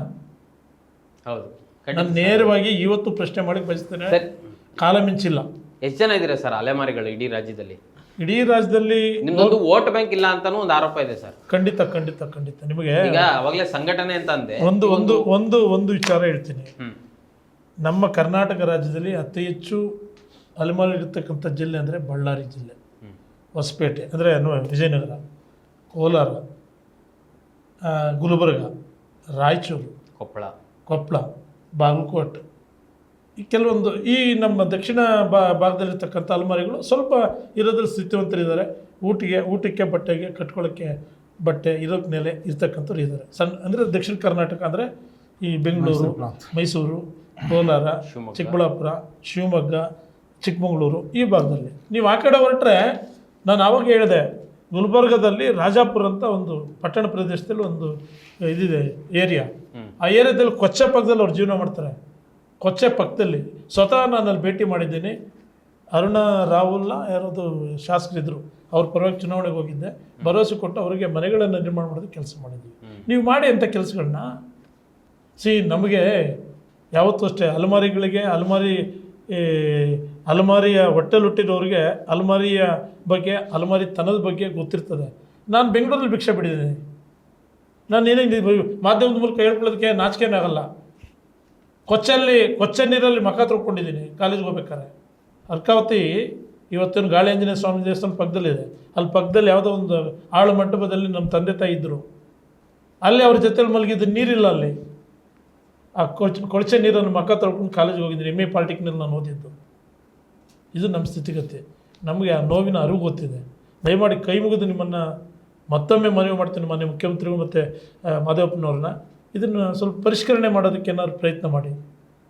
ಈ ಮೂಲಕ ನಾನು ನಿಮ್ಮನ್ನು ಕೇಳ್ಕೊಳ್ತಿದ್ದೀನಿ, ಈ ಸಮುದಾಯಗಳ ಪರವಾಗಿ ನಿಮ್ಮನ್ನು ಬೇಡ್ಕೊಳ್ತಾ ಇದ್ದೀನಿ. ದಯಮಾಡಿ ದೊಡ್ಡ ಮನಸ್ಸು ಮಾಡಿ, ಆಗುತ್ತೆ. ನಿಮ್ಮ ಕೈಯಲ್ಲಿ ಪೆನ್ ಇದೆ, ಪೇಪರ್ ಇದೆ, ಸಂವಿಧಾನಬದ್ಧವಾಗಿ ನಿಮಗೆ ಅವಕಾಶಗಳಿದ್ದಾವೆ, ಮಾಡಿ ಇದನ್ನು. ಇಡೀ ರಾಜ್ಯದಲ್ಲಿರ್ತಕ್ಕಂಥ ಸಮುದಾಯಗಳು ನಿನ್ನ ನೆನೆಸ್ಕೊಳ್ತಾರೆ. ಅಕಸ್ಮಾತ್ ನೀವು ಇದು ಮಾಡದೆ ಹೋದರೆ ಖಂಡಿತವಾಗಿಯೂ ಮುಂದಿನ ದಿನಗಳಲ್ಲಿ ನೀವು ಎದುರಿಸಬೇಕಾಗ್ತದೆ. ಈ ಸಮುದಾಯಗಳು ಒಟ್ಟಾಗಿ ನಿಮ್ಮ ವಿರುದ್ಧ ಹೋರಾಟ ಮಾಡಲಿಕ್ಕೆ ಸಜ್ಜಾಗಿದ್ದಾವೆ. ನಾನು ಹೇಳ್ತಾ ಇರ್ತಕ್ಕಂಥ ಮಾತಲ್ಲ, ಸಮುದಾಯ ಹೇಳ್ತಾ ಇರ್ತಕ್ಕಂಥ ಮಾತು. ನಮಗೆ ಅನ್ಯಾಯ ಆಗಿದೆ ಅಂತ ಹೋದಲ್ಲಿ ಬಂದಲ್ಲಿ ನಿಂತಲ್ಲಿ ಕುಂತಲ್ಲಿ ಪ್ರತಿಭಟನೆ ಮಾಡ್ತಾರೆ. ನಿಮ್ಮ ವಿರುದ್ಧವಾಗಿ ಯಾರೂ ಬಿಡೋಂಗಿಲ್ಲ. ಪ್ರತಿಭಟನೆ ಮಾಡೋದಂತೂ ಖಚಿತ. ಅದನ್ನು ಸರಿಪಡಿಸ್ಕೋಬೇಕಂದ್ರೆ ಕೂಡಲೇ ರಾಜ್ಯ ಸರ್ಕಾರ, ಸಿದ್ದರಾಮಯ್ಯನವರು ಮತ್ತು ಮಾದೇವಪ್ಪನವರು ನೀವು ಇದನ್ನು ಪರಿಷ್ಕರಣೆ ಮಾಡೋದಕ್ಕೆ ಪ್ರಯತ್ನ ಮಾಡಿ. ಸರ್, ಈಗಾಗಲೇ ರಾಜ್ಯಪತ್ರ ಒಂದು ಬಂದಿಲ್ಲ ಅಷ್ಟೇ, ಕರ್ನಾಟಕದ ನಡಾವಳಿಯಲ್ಲಿ ಬಂದಿದೆ. ಸೊ ಇನ್ನೇನು ರಾಜ್ಯಪತ್ರ ಒಂದು ಹೊರಗಡೆ ಬರುವ ಸಾಧ್ಯತೆ ಇದೆ. ನೀವು ಪರಿಷ್ಕರಣೆ ಮಾಡಿ ಅಂತೀರಾ. ಅವ್ರು ರಾಜ್ಯಪತ್ರವನ್ನು ಹೊರಡಿಸುವ ಆಲ್ರೆಡಿ ತರಾತುರಿಯಲ್ಲಿದ್ದಾರೆ. ಏನು ಹೇಳ್ತೀರಾ ಸರ್? ಸರ್ಕಾರ ಮನಸ್ಸು ಮಾಡಿದ್ರೆ ಏನು ಮಾಡೋಕ್ಕಾಗಲ್ಲ ಸರ್. ರಾತ್ರಿ ಮಾಡಿದ ಆದೇಶವನ್ನು ಬೆಳಗ್ಗೆ ವಿಡ್ರಾ ಮಾಡಿಕೊಂಡು ನಾಡ್ದು ಬೆಳಗ್ಗೆ ರಾಜ್ಯಪತ್ರವನ್ನು ನೋಡಿಸೋದಕ್ಕೆ ಅವಕಾಶಗಳು ಎಷ್ಟಾಗಿದೆ, ಉದಾಹರಣೆಗಳಿಲ್ಲ ಸರ್. ಇಚ್ಛಾಶಕ್ತಿ ಇರಬೇಕಷ್ಟೇ ಸರ್, ಕೊಡಬೇಕು ಅನ್ನೋ ಇಚ್ಛಾಶಕ್ತಿ ಇರಬೇಕು, ಬದ್ಧತೆ ಇರಬೇಕು ಸರ್. ನೀವೇ ಹೇಳ್ತೀರಿ ನಾನು ಬದ್ಧತೆ ಇದ್ದೀನಿ ಅಂತ. ಮಾಡಿ, ಈ ಸಮುದಾಯಗಳು ಮಾಡಿ ನೆನಪು ಮಾಡ್ಕೊಳ್ತಾರೆ ನಿಮ್ಮನ್ನು. ನೀವು ಆದಿ ಬೀದಿಗಳಲ್ಲಿ ಭಿಕ್ಷೆ ಪಡ್ಕೊಂಡು ಹೋಗ್ತಾ ಇರ್ತಾರ, ಸಿದ್ದರಾಮಯ್ಯ ಹುಚ್ಚರ ಮನ್ಕಂತ ಸಾಯಂ ಚಚ್ನಾಡ್ರ ಅಂತ ಕೈ ಮುಗಿತಾರೆ, ಫೋಟೋ ಇಟ್ಕೊತಾರೆ ಮನೇಲಿ. ನಾನು ವಿಷಯಾಂತರ ಆಗ್ತದೆ ಹೇಳ್ಬೋದು, ಕಟ್ ಮಾಡಿ ಬೇಕಾರೆ, ಬಟ್ ಅದು ಹೇಳ್ಬಾರ್ದು. ಇಲ್ಲಿ ಹೇಳಿದ್ರೆ ತಪ್ಪಾಗ್ತದೆ ಬಿಡಿ, ಅದು ವಿಚಾರ ಬೇಡ. ಈಗ ಅದಕ್ಕೆ ನಾವು ಇವತ್ತು ಯಾವುದೇ ಕಾರಣಕ್ಕೂ ಹಿಂಜಿರ್ತಕ್ಕಂಥ ವಿಚಾರ ಇಲ್ಲ. ಹಾಗಾದ್ರೆ ನೀವು ಮತ್ತೆ ಕೋರ್ಟಿಗೆ ಹೋಗ್ತೀರಾ? ಮತ್ತೆ ಕೋರ್ಟ್ ಈಗ ಆಲ್ರೆಡಿ ಕೋರ್ಟಲ್ಲಿ ಇದೀವಲ್ಲ ನಾವು. ಕೋರ್ಟಿಗೆ ಅಲ್ಲ, ನೀವು 6-6-5 ವಿರುದ್ಧ ಹೋಗಿದ್ದು ಕೋರ್ಟಿಗೆ. 6-6-5 ತೀರ್ಮಾನ ಏನು ಹಳೆಯ ಕ್ಯಾಬಿನೆಟ್ ತೀರ್ಮಾನ. ಈಗ ಮೊನ್ನೆ ಹೊಸ ಕ್ಯಾಬಿನೆಟ್ ಮತ್ತೆ ತೀರ್ಮಾನ ಕೊಟ್ಟಿದೆ. ಈಗಾಗಲೇ ಈ ಸಮುದಾಯಕ್ಕೆ ಸಂಬಂಧಪಟ್ಟಂಥ ಒಬ್ಬ ಹೈಕೋರ್ಟಿನ ವಕೀಲರು ಇದ್ದಾರೆ, ತಮಗೆಲ್ಲ ಗೊತ್ತಿದೆ. ಅವ್ರ ಹತ್ರ ಇದು ಆದೇಶ ಬಂದ ಹಿಂದಿನ 24ನೇ ತಾರೀಕು ಸಾಯಂಕಾಲನೇ ನಾನು ಮತ್ತು ಪ್ರಭಾಕರ್ ಸರ್ 3-4 ಜನ ಕುರಿತು ಚರ್ಚೆ ಮಾಡಿ ಮುಂದೆ ನಾವೇನು ಮಾಡಬೇಕು ಅಂತದ್ರ ಬಗ್ಗೆ ನಾವು ಪ್ಲ್ಯಾನ್ ಮಾಡ್ಕೊಂಡಿದ್ದೀವಿ. 100ಕ್ಕೆ 100 ಕಾನೂನು ಹೋರಾಟಕ್ಕೆ ಹೋಗೋದ್ರಲ್ಲಿ ಸಿದ್ಧರಿದ್ದೀವಿ. ಜೊತೆಯಲ್ಲಿ ಒಂದು ಸ್ವಾಭಿಮಾನಿ ಸಮಾವೇಶನ ಮಾಡಿ ರಾಜ್ಯ ಸರ್ಕಾರವನ್ನು ಗಮನ ಸೆಳೀಬೇಕು ಅಂತ ಹೇಳ್ಬಿಟ್ಟು ತೀರ್ಮಾನ ಕೂಡ ನಿರ್ಣಯ ಆಗಿದೆ. ಇನ್ನು ಬೇರೆ ಬೇರೆ ವಿಚಾರಗಳ ಬಗ್ಗೆ ಮಾತಾಡೋಕ್ಕೆ ಹೋಗಲ್ಲ. ಈಗ ನಮಗೆ ಫೋನ್ಗಳು ಕರೆ ಬರ್ತವೆ, ನಿಮ್ಗೆ ಅದು ಮಾಡ್ತೀವಿ ಇದು ಮಾಡ್ತೀವಿ ಅಂತ. ಅವು ಯಾವ ಅಡ್ಡಿ ಅಂಶಗಳಿಗೆ ನಾವು ಒಪ್ತಕ್ಕಂಥವ್ರಲ್ಲ, ಒಪ್ಪೋದು ಇಲ್ಲ. ಏಕೆಂದರೆ ಭಾಳ ನೊಂದಿದ್ದೀವಿ ನಾವು. ನೋಡಿ ನಮ್ಮ ಪೀಳಿಗೆ ಬಿಟ್ಟು ನಮ್ಮ ನೆಕ್ಸ್ಟ್ ಜನ್ರೇಷನ್ಗೆ ಶಾಶ್ವತ ಅಂತ ಸಮಸ್ಯೆನ ಇಟ್ಟು ಹೋಗ್ತೀವಿ ನಾವು. ಈಗಲೇ ಆ ಸಮಸ್ಯೆನ ಬಗೆಹರಿಸಿದ್ರೆ ನಮ್ಮ ಮುಂದಿನ ಪೀಳಿಗೆಯವರು ಅವರ ಬದುಕನ್ನು ಕಟ್ಕೊಳ್ಳಿಕ್ಕೆ, ಅವ್ರ ಜೀವನವನ್ನು ಸಾಗಿಸ್ಲಿಕ್ಕೆ ಅವಕಾಶ ಆಗ್ತದೆ. ಅದನ್ನು ನಾವೆಲ್ಲ ಮಾಡೋಣ ಅಂತೇಳಿ ಈಗ ಗಟ್ಟಿಯಾಗಿ ಸಂಘಟನೆಯನ್ನು ಕಟ್ಕೊಂಡು ಇಲ್ಲಿ ನಮ್ಮ ಬೇರೆ ಬೇರೆ ಸಣ್ಣ ಪುಟ್ಟ ಸಮಸ್ಯೆಗಳಿದೆ. ಸರ್ ಅಲ್ಲ ಸರ್, ಈಗ ಒಳ ಮೀಸಲಾತಿನೇ ಒಂದು ರೀತಿಯಲ್ಲಿ ಕಗ್ಗಂಟಾಗಿತ್ತು ರಾಜ್ಯ ಸರ್ಕಾರಕ್ಕಾಗಿರ್ಬೋದು. ಮತ್ತೆ ಈಗ ಅದೇ ಅವರು ನಿಮಗೆ ಕಾರಣ ಕೊಟ್ಟಿದ್ದು ವಿದ್ಯಾರ್ಥಿಗಳ ಉದ್ಯೋಗದ ವಿಚಾರವಾಗೂ ಅದಕ್ಕೆ ಕಾರಣ ಕೊಟ್ಟಿದ್ರು. ಈಗ ನೀವು ಮತ್ತೆ ಕೋರ್ಟಿಗೆ ಹೋದ್ರೆ ಮತ್ತೆ ಇನ್ನೇನಾಗತ್ತೆ, ಮತ್ತೆ ತಡೆ ಬೀಳುತ್ತೆ. ಸರ್ ಕೋರ್ಟ್ಗೆ ಹೋಗ್ದಿರೋ ಥರ ಮಾಡಲಿ ಬಿಡಿ ಸರ್. ಈಗ ರಾಜ್ಯಪತ್ರ ಮಾಡೋದಕ್ಕಿಂತ ಕೋರ್ಟ್ಗೆ ಮುಂಚೆ ನ್ಯಾಯ ಸಿಗ್ತದೆ. ಕೋರ್ಟ್ಗೆ ಹೋಗ್ತಾರೆ ಅಂತ ಗೊತ್ತಾಗಿದೆ ತಾನೇ, ನಾವು ಅದಕ್ಕೆ ತಾನೇ ಇಷ್ಟೆಲ್ಲ ಪ್ರಯತ್ನ ಪಡ್ತಾ ಇರೋದು. ಕೋರ್ಟ್ಗೆ ಹೋಗೋದನ್ನ ತಡೀಲಿ, ಇಮಿಡಿಯೇಟಾಗಿ ಆದೇಶ ಪತ್ರ ಇದು ಮಾಡಲಿ. ಈಗೇನು ಇದೇನು ಅಕ್ಸೆಪ್ಟ್ ಮಾಡಿಲ್ವಲ್ಲ ಯಾರನ್ನು, ರಾಜ್ಯಪತ್ರ ಆಗಿಲ್ಲಲ್ವಾ? ಇವ್ರು ಕೋರ್ಟ್ ಅಂದ್ರೆ ನೀವು ಹೇಳ್ತಿರೋದು ಸುಪ್ರೀಂ ಕೋರ್ಟಿನ ತೀರ್ಪಿಗೆ ವಿರುದ್ಧವಾಗಿ ರಾಜ್ಯ ಸರ್ಕಾರ ತೀರ್ಪು ನಡ್ಕೊಂಡಿದೆ. ಸರ್ ನಮಗೆ ಅನ್ಯಾಯವಾಗಿ ಡೆಲ್ಲಿಯಿಂದ ಕರ್ಕೊಂಬಂದ್ರು. ನೀವು ಹೇಳಿದ್ರಿ ಗಾಂಧಿ ಜಯಂತಿ ದಿನ ನಾವೆಲ್ಲ ಇದ್ದು ಅಲ್ಲಿ ಹೋಗಿ 14 ದಿನ ಅಲ್ಲೇ ಇದ್ದೀವಿ. 20 ದಿನ ಆಯಿತು, ಒಬ್ಬರು ಯಾರು ಇದು ಮಾಡಿಲ್ಲ. BK ಹರಿಪ್ರಸಾದ್ ಅವರು ಕರೆಸಿದ್ರು, ಫೋನಲ್ಲಿ ಮಾದೇವಪ್ಪ ಅವ್ರು ಮಾತಾಡಿದ್ರು. ಅದಾದ ನಂತರ ನಮ್ಮನ್ನು ಕರೆಸಿದ್ರು, ಬನ್ನಿ ನೀವು ಕೇಳಿದ್ದಕ್ಕೆ ಅಂತ. ನಾವು ಯಾವುದೇ ಪ್ಯಾಕೇಜ್ ಕೇಳಿರಲಿಲ್ಲ ಸರ್. ನಮ್ಗೆ ಬೇಕಾಗಿದ್ದು 1%, ಎ ಗುಂಪಲ್ಲಿ 1% ಕೊಡಿ ಅಂತ ಅಷ್ಟೇ ನಾವು ಅಲ್ಲಿ ಕುಂತ್ಕೊಂಡಿದ್ದೀವಿ. ಇವ್ರೇನು ಮಾಡಿದ್ರು, ನಿಮ್ಗೆ ಬರೀ 1% ಅಲ್ಲಪ್ಪ, ನಿಮಗೆ ಬನ್ನಿ ಈ ಕಡೆಗೆ, ನಿಮಗೆ ಮನೆಗಳು ಕಟ್ಸ್ಕೊಡ್ತೀವಿ, ಪ್ಯಾಕೇಜ್ ಘೋಷಣೆ ಮಾಡ್ತೀವಿ, ನೀವೇನು ಕೇಳ್ತೀರಿ ಅದೆಲ್ಲ ನಾವು ಕೊಡ್ತೀವಿ ಅಂತ ನಮ್ಮನ್ನು ವಂಚಿಸಿ ಕರೆಸ್ಕೊಂಡ್ರು. ಮಾದೇವಪ್ಪನವರು ಹೌದು, ಫೋನಲ್ಲಿ ಮಾತಾಡ್ಸಿದ್ರು. ಅದಕ್ಕೆ ಸಾಕ್ಷಿ BK ಹರಿಪ್ರಸಾದ್ ಅವರು. ನಾವು ಸಮುದಾಯದವರು ಕೇಳ್ಬೋದು ಅವ್ರು ಪ್ರಶ್ನೆ ಮಾಡ್ಬೋದು, ಕರೆಸಿದ್ರೆ ಇಲ್ವ ಅಂತ ಅಂದ್ಬಿಟ್ಟು ಫೋನಲ್ಲಿ ಕೇಳಿ. ನಮ್ಮ ಹತ್ರ ಎಲ್ಲ ವಿಡಿಯೋಸು ಇದೆ, ರೆಕಾರ್ಡ್ಸು ಇದೆ, ಬೇಕಾದ್ರೆ ಫೋಟೋಸು ಇದೆ ಅವ್ರ ಜೊತೆ ಇದ್ದಿದ್ದು. ಅದು ಎಲ್ಲರಿಗೂ ಗೊತ್ತಿರೋದು. ಅದಾದ ನಂತರ ಏನಾಯಿತು, ಅಲ್ಲಿಂದ ಬಂದು 7 ದಿನಕ್ಕೆ ಮಾದೇವಪ್ಪ ಅವ್ರು ಕರೆಸ್ಬಿಟ್ಟು ನೀವೆಲ್ಲ ಪ್ಯಾಕೇಜ್ ಏನಾದರೂ ಕೇಳ್ತೀರಾ, ನಾನು ಹೇಳಿದ್ದೀನಿ 1% ಕೊಡ್ತೀವಿ. ಅದಾದ ನಂತರ ಮುಖ್ಯಮಂತ್ರಿಗಳಿಗೆ ನಾಳೆ ನಾಡದಲ್ಲಿ ಅಸಾಧ್ಯವಾದರೆ ಇವತ್ತೇ ಮಧ್ಯಾಹ್ನನೇ ಮಾಡ್ತೀನಿ, ಇಲ್ಲ ನಾಳೆ ನಾಡದಲ್ಲಿ ಮಾಡಿಸ್ತೀನಿ ಅಂತ ಅಂದ್ಬಿಟ್ಟು ಹೇಳಿದ್ರು. ನಾವೇನು ಮಾಡ್ದೋ, ಒಂದು ಮನವಿ ಪತ್ರ ಎಲ್ಲ ರೆಡಿ ಮಾಡಿಕೊಂಡು ನಮಗೇನೇನು ಪ್ಯಾಕೇಜ್ ಬೇಕು ಅಂತ ಅಂದ್ಬಿಟ್ಟು ರೆಡಿ ಮಾಡ್ಕೊಳೋದಕ್ಕೆ ಅವರೇ ಆದೇಶ ಮಾಡಿದ್ರು. ಸರಿ ಆಯಿತು, ಏನೋ ಅಟ್ಲೀಸ್ಟು ಈಗ ಶೈಕ್ಷಣಿಕವಾಗಿ ಉದ್ಯೋಗಿಕವಾಗಿ ಇದಾಗಬೇಕು ಅಂತಂದರೆ ವಿದ್ಯಾವಂತರಿಗೆ ಅಷ್ಟೇ ಆಗುತ್ತೆ. ನಮ್ಮಲ್ಲಿ ಅನಕ್ಷರಸ್ಥಿರಲ್ಲ, ಅವ್ರಿಗೆ ಅನುಕೂಲ ಆಗುತ್ತೆ ಅನ್ನೋದಕ್ಕೆ ಸೂರ್ಯಲ್ದಿರೋರಿಗೆ ಮನೆ ಕಟ್ಸ್ಕೊಡ್ಲಿ, ವ್ಯಾಪಾರ ಮಾಡೋರಿಗೆ ISV ಉದ್ಯಮಶೀಲತೆ ಮತ್ತು ನೇರ ಸಾಲಗಳು ಕೊಡಲಿ, ಮತ್ತು ಸ್ವಲ್ಪ ಅರ್ಧಂಬರ್ಧ ಓದಿರೋ ಹುಡುಗರು ಡ್ರೈವಿಂಗ್ ಕಲ್ತಿರೋರಿಗೆ ಸ್ವಾವಲಂಬಿ ಸಾರಥಿ ಯೋಜನೆಯಿಂದ ಇದು ಕೊಡಲಿ, ಮತ್ತು ಕೃಷಿಕರು ಇದ್ದಾರೆ, ಅವ್ರಿಗೆ ಇವತ್ತಿನವರೆಗೂ 1 ಅಡಿ ಭೂಮಿ ಇಲ್ಲ, ಅವ್ರಿಗೊಂದು 1 ಎಕರೆನೋ 2 ಎಕರೆ ಭೂ ಒಡೆತನ ಯೋಜನೆಯಲ್ಲಿ ಅದೊಂದು ವ್ಯವಸ್ಥೆ ಮಾಡಿಕೊಡ್ಲಿ, ಟೆಂಟ್ಗಳಲ್ಲಿ ಗುಡಿಸಲುಗಳಲ್ಲಿರೋರಿಗೆ ಜಾಗಗಳನ್ನ ನಿವೇಶನ ಕೊಟ್ಟು ಮನೆ ಕಟ್ಸ್ಕೊಡ್ಲಿ ಅನ್ನೋ ಒಂದು ಇದನ್ನು ಕೊಟ್ಟು, ಮತ್ತು ನಮ್ಮ ಅಲೆಮಾರಿ ಸಮುದಾಯಗಳ ಒಂದು ಮರುಗು ಭಾಷೆ ಇದೆ. ಆ ಮರುಗು ಭಾಷೆಗೆ ಕನ್ನಡ ಮತ್ತು ಸಂಸ್ಕೃತಿ ಇಲಾಖೆನೋ ಇಲ್ಲ ನಮ್ಮ ಸಂಶೋಧನಾ ಸಂಸ್ಥೆಯ ವತಿಯಿಂದ ಒಂದು ಅಕಾಡೆಮಿ ಮಾಡಿಸ್ಕೊಡಿ ಅಂತ ಅಂದ್ಬಿಟ್ಟು ಕೇಳಿದ್ದು. ಅದಾದ ನಂತರ ನಮ್ಮ ಸಂಶೋಧನಾ ಸಂಸ್ಥೆಯಿಂದ ನಮ್ಮ ಸಮುದಾಯಗಳ ಒಂದು ಪ್ರಮುಖರದು ಇವ್ರದ್ದೆಲ್ಲ ಯಾರ್ಯಾರು ಇದ್ದಾರೋ ಅವ್ರದ್ದೆಲ್ಲ ಒಂದು ಇಂಟರ್ವ್ಯೂ ಮಾಡಿ ಪುಸ್ತಕಗಳು ಬಿಡುಗಡೆ ಮಾಡಲಿ. ಈಗ ಸಂಶೋಧನಾ ಸಂಸ್ಥೆಯಲ್ಲಿ 100 ಕೋಟಿ ಪ್ರತಿ ವರ್ಷ ಪ್ರಚಾರಕ್ಕೆ ಅಂತ ಕೊಡ್ತಾ ಇದ್ದಾರೆ. ಸಣ್ಣ ಸಮುದಾಯಗಳ ಬಗ್ಗೆ ಆಗಲಿ ಬಿಡಿ, ಸಣ್ಣ ಪುಸ್ತಕ ಒಂದು 100 ಪೇಜಿನ ಪುಸ್ತಕಗಳಾದ್ರೂ ಆಗಲಿ ಅನ್ನೋದು ಅದನ್ನೆಲ್ಲ ಕೇಳಿದ್ದು. ಇದೆಲ್ಲ ಬೇಡಿಕೆಗಳನ್ನ ತೊಗೊಂಡೋಗಿ ಕೊಟ್ಟಿದ್ದೀವಿ. ಮತ್ತು ವಸತಿ ಶಾಲೆ ಇಂಪಾರ್ಟೆಂಟಾಗಿ ನಾವು 31 ಜಿಲ್ಲೆಗೆ ಕನಿಷ್ಠ ಒಂದು 15 ಹಾಸ್ಟೆಲ್ ಅಂದರೆ ವಸತಿ ಶಾಲೆಗಳನ್ನ ಮಾಡಿಕೊಡಿ, ವಸತಿ ಶಾಲೆಗಳು ಮಾಡಿಸಿ ಒಂದು 300 ಜನ ಕೆಪಾಸಿಟಿ ಇರುವಂಥದ್ದು ಒಂದು ವಸತಿ ಶಾಲೆಗಳನ್ನ ಮಾಡಿಕೊಡಿ ಅಂತ ಕೇಳಿದ್ದು. ಅದಕ್ಕೆ ಅವ್ರೇನಂದರು, ಇಲ್ಲ ಈಗ ಇನಿಷಿಯಲಿ 15 ಹಾಸ್ಟೆಲ್ಗಳನ್ನ ಮಾಡೋದು ಕಷ್ಟ ಆಗುತ್ತೆ, 4 ಹಾಸ್ಟೆಲ್ಗಳನ್ನ ಮಾಡೋಣ ಅಂತ ಅಂದ್ಬಿಟ್ಟು ಇದೇ ನಮ್ಮ ಕಮಿಷನರ್ ಆಯುಕ್ತರಾದಂತಹ ರಾಕೇಶ್ ಕುಮಾರ್ ಅವರು, ರಂದೀಪ್ ಕುಮಾರ್ ಅವರು, ಆಮೇಲೆ ನಮ್ಮ ವೆಂಕಟಯ್ಯ ಅವರು, ಆಮೇಲೆ ನಮ್ಮ MD ಮಲ್ಲಿಕಾರ್ಜುನ್ ಅವರು ಮತ್ತು ವೆಂಕಟೇಶ್ ಅವರು ಎಲ್ಲರೂ ಇದ್ದಾರೆ. ಮತ್ತು ಇನ್ನೊಂದೇನೆಂದರೆ ಪರ್ಟಿಕ್ಯುಲರ್ ಆಗಿ ನಾವು ಒಂದು ಏನು ನಮ್ಮ ಜೊತೆ ಬೆಳಗಾಮಲ್ಲಿ ಮೀಟಿಂಗಲ್ಲಿದ್ದರು ಸತೀಶ್ ಜಾರಕಿಹೊಳಿ ಅವರು, KH ಮುನಿಯಪ್ಪ ಅವರು, ಆಮೇಲೆ ನಮ್ಮ ಇವರು HK ಪಾಟೀಲ್ ಅವರು, ಅವ್ರಿಗೆಲ್ರಿಗೂ ನಮ್ಮ ಬೇಡಿಕೆ ಕೊಟ್ಟಿದ್ದೀವಿ. ಸತೀಶ್ ಜಾರಕಿಹೊಳಿ ಅವ್ರಿಗೂ ಕೊಟ್ಟಿದ್ದೀವಿ. ಮನವಿ ಪತ್ರ ಕೊಟ್ಟಿದ್ದೀವಿ. ಯಾವುದ್ರದ್ದು ಬಜೆಟಲ್ಲಿ ಇದೆಲ್ಲ ಇಂಪ್ಲಿಮೆಂಟ್ ಆಗಿಲ್ಲ, ಯಾಕಂದ್ರೆ ನಿಮ್ಮ ಸಾಕ್ಷಿಯಲ್ಲೇ ಅವರು ಪ್ಯಾಕೇಜ್ ಮಾಡಿ ಅಂತ ಅಂದ್ಬಿಟ್ಟು ನಾವು ಯಾವುದೇ ಪ್ಯಾಕೇಜನ್ನು ಕೇಳಿರಲಿಲ್ಲ. ನಾವು ಇದ್ದಿದ್ದು 1% ಮೀಸಲಾತಿ ಎ ಗುಂಪಲ್ಲಿ ಕೊಡಿ ಅನ್ನೋದಷ್ಟೇ ಇದ್ದಿದ್ದು.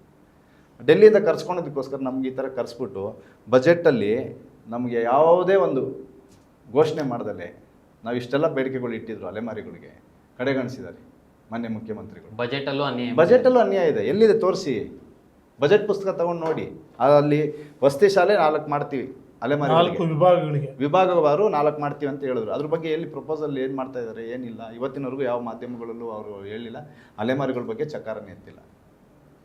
ಯಾಕೆ ಈ ಥರ ಅಲೆಮಾರಿಗಳನ್ನ ನೋಡಿದ್ರೆ ಕಡೆಗಣನೆ ಮತ್ತೆ ದೊಡ್ಡದಾಗಿ ನಾವು ಸಂವಿಧಾನ ರಕ್ಷಣೆ ಮಾಡೋರು. ನಾನು ಆಗ್ಲೇ ಹೇಳಿದ್ನಲ್ಲ ಸರ್, ವೋಟ್ ಬ್ಯಾಂಕ್ ಇಲ್ಲ ಅಂತಾನೆ ಇರ್ಬೋದೇನೋ ಸರ್. ವೋಟ್ ಬ್ಯಾಂಕ್ ಇಲ್ಲ ಅಂತಂದ್ರೆ ಸಂವಿಧಾನ ಅನ್ನೋ ವರ್ಡನ್ನ ಯಾಕೆ ಎತ್ತುತ್ತಾರೆ ಮಂಜು ಸರ್? ನಮಗೆ ಗೆಲ್ಲುವಂಥ ಓಟ್ ಇಲ್ಲದ್ರು ಕೂಡ ಸೋಲ್ಸಂತ ವೋಟ್ ದಯಮಾಡಿದ್ದು ಗಂಭೀರವಾಗಿ ನೀವು ಆಲೋಚನೆ ಮಾಡಬೇಕಾಗ್ತದೆ. ನಮಗೆ ಗೆಲ್ಸೋ ಓಟ್ ಇಲ್ಲದ್ರು ಕೂಡ ಸೋಲ್ಸೋ ಓಟ್ ಅಂತ ಇದೆ ಸರ್. ಇವತ್ತು ಒಂದು ಉದಾಹರಣೆಗೆ AR ಕೃಷ್ಣಮೂರ್ತಿ ಅಂತೇಳಿ ಸಂತೆ ಮಾರಳಿಯಲ್ಲಿ 1 ಓಟಿಂದ ಸೋತರು.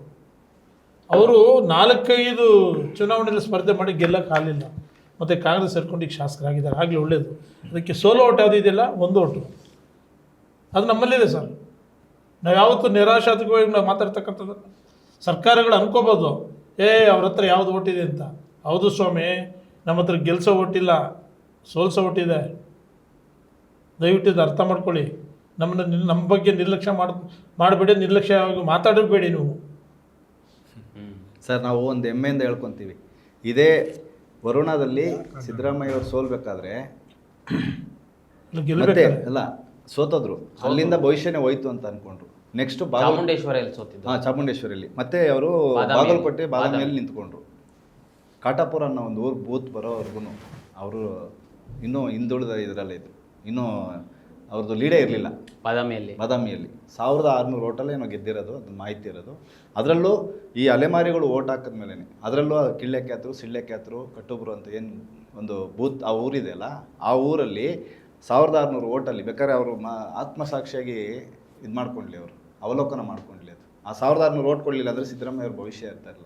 ಇವತ್ತು ಸತೀಶ್ ಜಾರಕಿಹೊಳಿ ಅವರು ಚಿಕ್ಕೋಡಿಯಲ್ಲಾಗಲಿ ಮತ್ತು ನಮ್ಮ ಮೊನ್ನೆ ಯಾವ್ದು ಬ್ರದರ್ ಅದು ಅಲ್ಲೆಲ್ಲನೂ ಅಲೆಮಾರಿಗಳು ಸೋಲಿಸಿದ್ದಾರೆ. ಸಣ್ಣ ಓಟ್ಗಳಿಂದ ನಾವು ಗೆದ್ದಿದ್ದೀವಿ, ದೊಡ್ಡ ದೊಡ್ಡ ವೋಟ್ ಬ್ಯಾಂಕಿಂದ ನಾವು ಗೆದ್ದಿಲ್ಲ ಅಂತ. ಯಾಕಂದರೆ ಅಲೆಮಾರಿಗಳಿಗೆ ಒಂದು ಕನಸಿದೆ ಸರ್. ಯಾರು ನಮ್ಮನ್ನು ತಪ್ಕೊಂತಾರೋ ಅವ್ರು ಪ್ರೀತಿ ಕೊಡ್ತಾರೆ. ಅದನ್ನು ಇವರು ಯಾಕೋ ತಳ್ತಾ ಇದ್ದಾರೆ, ದಬ್ತಾ ಇದ್ದಾರೆ, ಉಳಿಸ್ಕೊತಾ ಇಲ್ಲ ನಂಬಿಕೆ. ರಾಮನಗರ ವಿಧಾನಸಭಾ ಕ್ಷೇತ್ರದಲ್ಲಿ 2,000-3,000 ಅಲೆಮಾರಿ ಸಮುದಾಯಗಳು ಓಟಿದೆ. ಬಹುತೇಕ ಮತದಾರರು ಕುಮಾರಸ್ವಾಮಿಯವರ ಪರವಾಗಿರ್ತಕ್ಕಂಥವ್ರು. ಕಾರಣ ಸಮುದಾಯಗಳಿಗೆ ರಾಜಕೀಯ ಪ್ರಾತಿನಿಧ್ಯ ಕೊಡಿಸವ್ರೆ. ಚೇರ್ಮನ್ಗಳು ಮಾಡಿದ್ದಾರೆ, ತಾಲೂಕ್ ಪಂಚಾಯತ್ ಮೆಂಬರ್ ಮಾಡಿದ್ದಾರೆ, ಸೊಸೈಟಿಗಳಲ್ಲಿ ಗೆಲ್ಲಿಸಿದ್ದಾರೆ. ಅವ್ರ ಪಕ್ಷದಿಂದ ಬಿಡದಿ ಪುರಸಭೆ ಅಧ್ಯಕ್ಷಿಣಿ ನಂದಿಜೋಗಿ ಸಮುದಾಯದ ಹೆಣ್ಮಗಳು. ಈಗ ಮುಂದಿನ ದಿನಗಳಲ್ಲಿ ಶಿಳೆಖ್ಯಾತ ಸಮುದಾಯದ ಹೆಣ್ಮಗಳನ್ನ ಪುರಸಭಾ ಅಧ್ಯಕ್ಷ ಮಾಡ್ತಾ ಇದ್ದಾರೆ. ಯಾಕೆ ಮಾಡ್ತಾ ಇದ್ದಾರೆ? ಆ ವೋಟ್ ಬ್ಯಾಂಕಿಂದಾನೆ. ಈ ವೋಟ್ ಬ್ಯಾಂಕ್ ಅಂದರೆ ಕೇಳಿಸ್ಕೊಂಡ್ರಲ್ಲ, 2,500-3,000 ಓಟ್ ಇರ್ತಕ್ಕಂಥದ್ದು. ಅಂದ್ರೆ ನಿಮ್ಮ ಆರೋಪ ಏನು ಅಂದ್ರೆ ಕಾಂಗ್ರೆಸ್ಗೆ ಇಚ್ಛಾಶಕ್ತಿ ಇಲ್ಲ ಅಂತ? ಖಂಡಿತವಾಗೂ ಇದ್ದಿದ್ರೆ ಮಾಡ್ತಾ ಇದ್ರಿ. ಈಗ ಸ್ವಾಮಿ ಅವ್ರಿಗೂ ರಾಜಕೀಯ ಪ್ರಾಂತ ಪಕ್ಕದಲ್ಲಿ ಕೂಡಿಸ್ಕೊಂಡು ಹೊಟ್ಟರೆ ನೀವು ಸರಿ ಅಂತಕ್ಕಂಥ ಮಾತನ್ನು ಹೇಳ್ಬೋದು ನಾವು. ಈಗ ಸ್ವಲ್ಪ ವಿದ್ಯೆ ಕಲ್ತ್ಕೊಂಡು ನಾವು ಮಾತಾಡ್ತಾ ಇದ್ದೀವಿ. ಪೂರ್ಣ ಪ್ರಮಾಣದ ವಿದ್ಯೆ ನಮ್ಗೆ ಇಲ್ಲದಿದ್ರೂ ಕೂಡ ಸಂಪಾದಕರ ಜೊತೆಯಲ್ಲಿ ಮಾತಾಡ್ತಕ್ಕಂಥ ಶಕ್ತಿ ನಮ್ಗೆ ಬಂದಿದೆಯಲ್ಲ, ಅದು ನಮ್ಮ ಹಿನ್ನೆಲೆ ಯಾರಾದರೂ ಒಬ್ರು ಇದ್ರೇ. ರಾಜಕೀಯ ಶಕ್ತಿ ನಾವು ಇರೋದ್ರಿಂದ ಇಲ್ಲಿ ಬಂದಿರತಕ್ಕಂಥದ್ದು, ಸುಮ್ಮನೆ ಮಾತಾಡ್ತಕ್ಕಂಥದ್ದಲ್ಲ. ಸರ್, ಈಗ ಆಯ್ತು, ಈಗ ಒಳ ಮೀಸಲಾತಿ ವಿಚಾರದಲ್ಲೇ ಈಗೇನು ABC ಕೆಟಗರಿ ಮಾಡಿದ್ದಾರೆ, ಅದಕ್ಕೆ ಕ್ಯಾಸ್ಟ್ ಸರ್ಟಿಫಿಕೇಟ್ ಸಿಗೋದು ಮತ್ತೆ ತಡ ಆಗುತ್ತೆ. ಮತ್ತೆ ಅದರಲ್ಲೂ ನೀವು ಆಗ್ಲೇ ಹೇಳಿದಾಗ ರೀತಿಯಲ್ಲಿ ಅಲೆಮಾರಿಗಳಿಗೆ ಸರ್ಟಿಫಿಕೇಟ್ಗಳೇ ಇಲ್ಲ, ಸರಿಯಾದ ನೆಲೆ ಇಲ್ಲ. ನಮಗೊಂದು ಈ ಭೂ ದಾಖಲೆ ಕೊಡಿ ಅಂದ್ರೆ ಇಲ್ಲ, ಆಧಾರ್ ಕಾರ್ಡ್ ಇಲ್ಲ ಎಷ್ಟೋ ಕಡೆಗಳಲ್ಲಿ, ಇವು ರೇಷನ್ ಕಾರ್ಡ್ ಇಲ್ಲ, ವೋಟರ್ ಐಡಿಗಳು ಒಂದೊಂದು ಸಮಸ್ಯೆಗಳಾಗಿದ್ದಾವೆ. ಇದನ್ನ ಯಾವ ರೀತಿ ಬಗೆಹರಿಸ್ಕೊಂತಾರೆ ಸರ್ಕಾರ, ಅಥವಾ ನಿಮ್ಮ ಹತ್ರ ಏನಾದ್ರು ಸಜೆಷನ್ಸ್ ಇದೆಯಾ? ಅದಕ್ಕೆ ಸಜೆಷನ್ಸ್ ನೋಡಿ, ಕರ್ನಾಟಕ ಸರ್ಕಾರದಲ್ಲಿ ಈ ಅಲೆಮಾರಿ SC ಸಮುದಾಯಗಳ ಬಗ್ಗೆನೇ ಒಂದು ಬ್ರೀಫ್ ನೋಟ್ ಕೊಡ್ತೀನಿ ನಿಮಗೆ. ಈಗ ಉದಾಹರಣೆಗೆ ಶಿಳೆಖ್ಯಾತ ಅಂತಕ್ಕಂಥ ಸಮುದಾಯ ಅಂದ್ಕೊಳ್ಳಿ. ಅದ್ರದ್ದು ಜನಪದರ ಆಡಿದಂಥದ್ದು ಬುಂಡೆ ಬೆಸ್ತ ಅಂದರು, ಕಿಳೆಖ್ಯಾತ ಅಂದರು. ಶಿಳ್ಳೆ ಅಂದರೆ ಅದು ಮೀನಿನ ಹೆಸರು. ಈಗ ಆ ಸಮುದಾಯದವರು. ಖ್ಯಾತ ಅಂದರೆ ಹಿಡಿತಕ್ಕಂಥವನು, ಅವನು ಶಿಳ್ಳೆಖ್ಯಾತ ಅಂತ ಹಂಗೆ ಕರೆದಿದ್ದು. ಅದು ಆಂಥ್ರೋಪಾಲಜಿಕಲ್ ರಿಪೋರ್ಟಲ್ಲಿದೆ. ಅದು ಒಂದೊಂದು ಕಡೆ ಒಂದೊಂದು ಥರ ಅವ್ರು ಅಪ್ಪಿತಪ್ಪಿ ಬೇರೆ ದಾಖಲಾತಿಗಳು ಬರೆಸ್ಬಿಟ್ರು.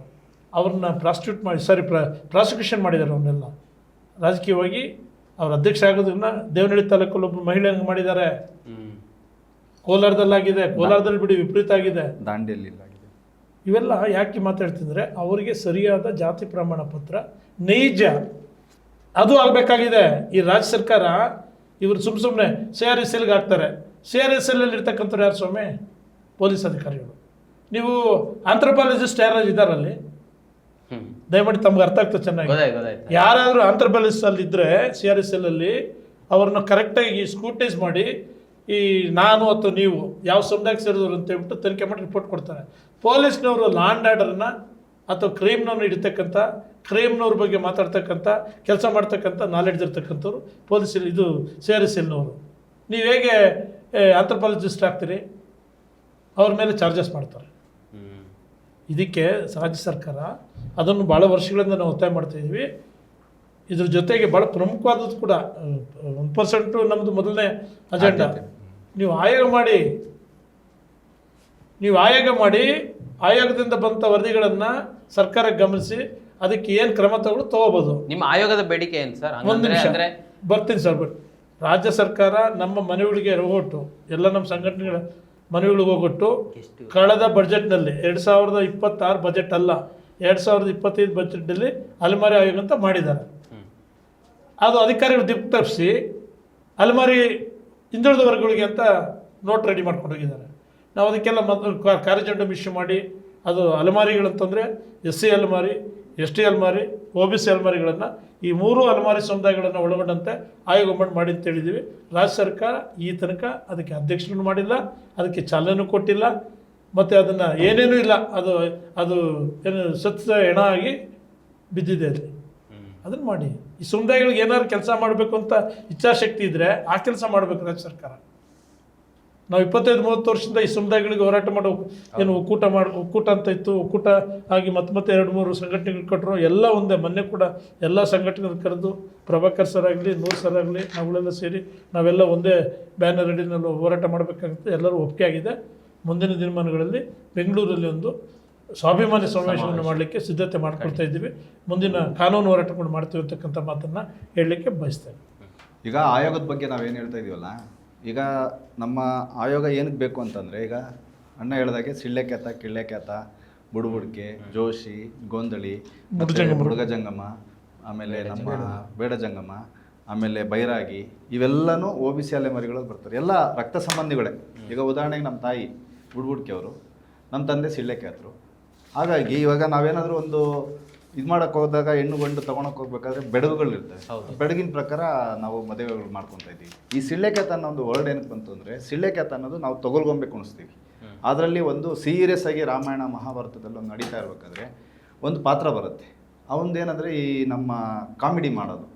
ಇವಾಗ ಫಿಲಮ್ಗಳಲ್ಲಿ ಹೇಗೆ ನಮ್ಮ ಸಾಧು ಕೋಕಿಲ್ ಅವರಾಗಲಿ, ಇನ್ನೊಬ್ಬರು ವಡಿವೇಲು, ಇನ್ನೊಬ್ರು ಯಾರ್ಯಾರು ಬರ್ತಾರಲ್ಲ, ಆ ಥರ ತುಂಬ ಸೀರಿಯಸ್ ಆಗಿರೋ ಟೈಮಲ್ಲಿ ಅವ್ರು ಬಂದು ಆಟ ಆಡಿಸ್ತಾರೆ, ನಗಿಸ್ತಾರೆ ಜನಗಳನ್ನ. ಯಾಕಂದರೆ ಒಂದು ವಾರಗಟ್ಟಲೆ ಜಾತ್ರೆಗಳು ಅವು ಇದ್ದಾಗ ಊರುಗಳಲ್ಲಿ, ಮತ್ತು ಆ ಒಂದು ಸಂದರ್ಭದಲ್ಲಿ ಊರುಗಳಲ್ಲಿ ಏನಾದ್ರು ರೋಗ ರುಜಿನಗಳು, ಮಳೆ ಬರಲಿಲ್ಲ ಅಂತಂದರೆ ಈ ಒಂದು ತೊಗಲ್ಗೊಂಬೆಯನ್ನು ಪ್ರದರ್ಶನ ಮಾಡಿ ಅವರಿಗೆಲ್ಲ ಒಂದು ಅನುಕೂಲ ಆಗೋದೊಂದು ಪ್ರತೀತಿ ಇದೆ, ಒಂದು ನಂಬಿಕೆನೂ ಇದೆ.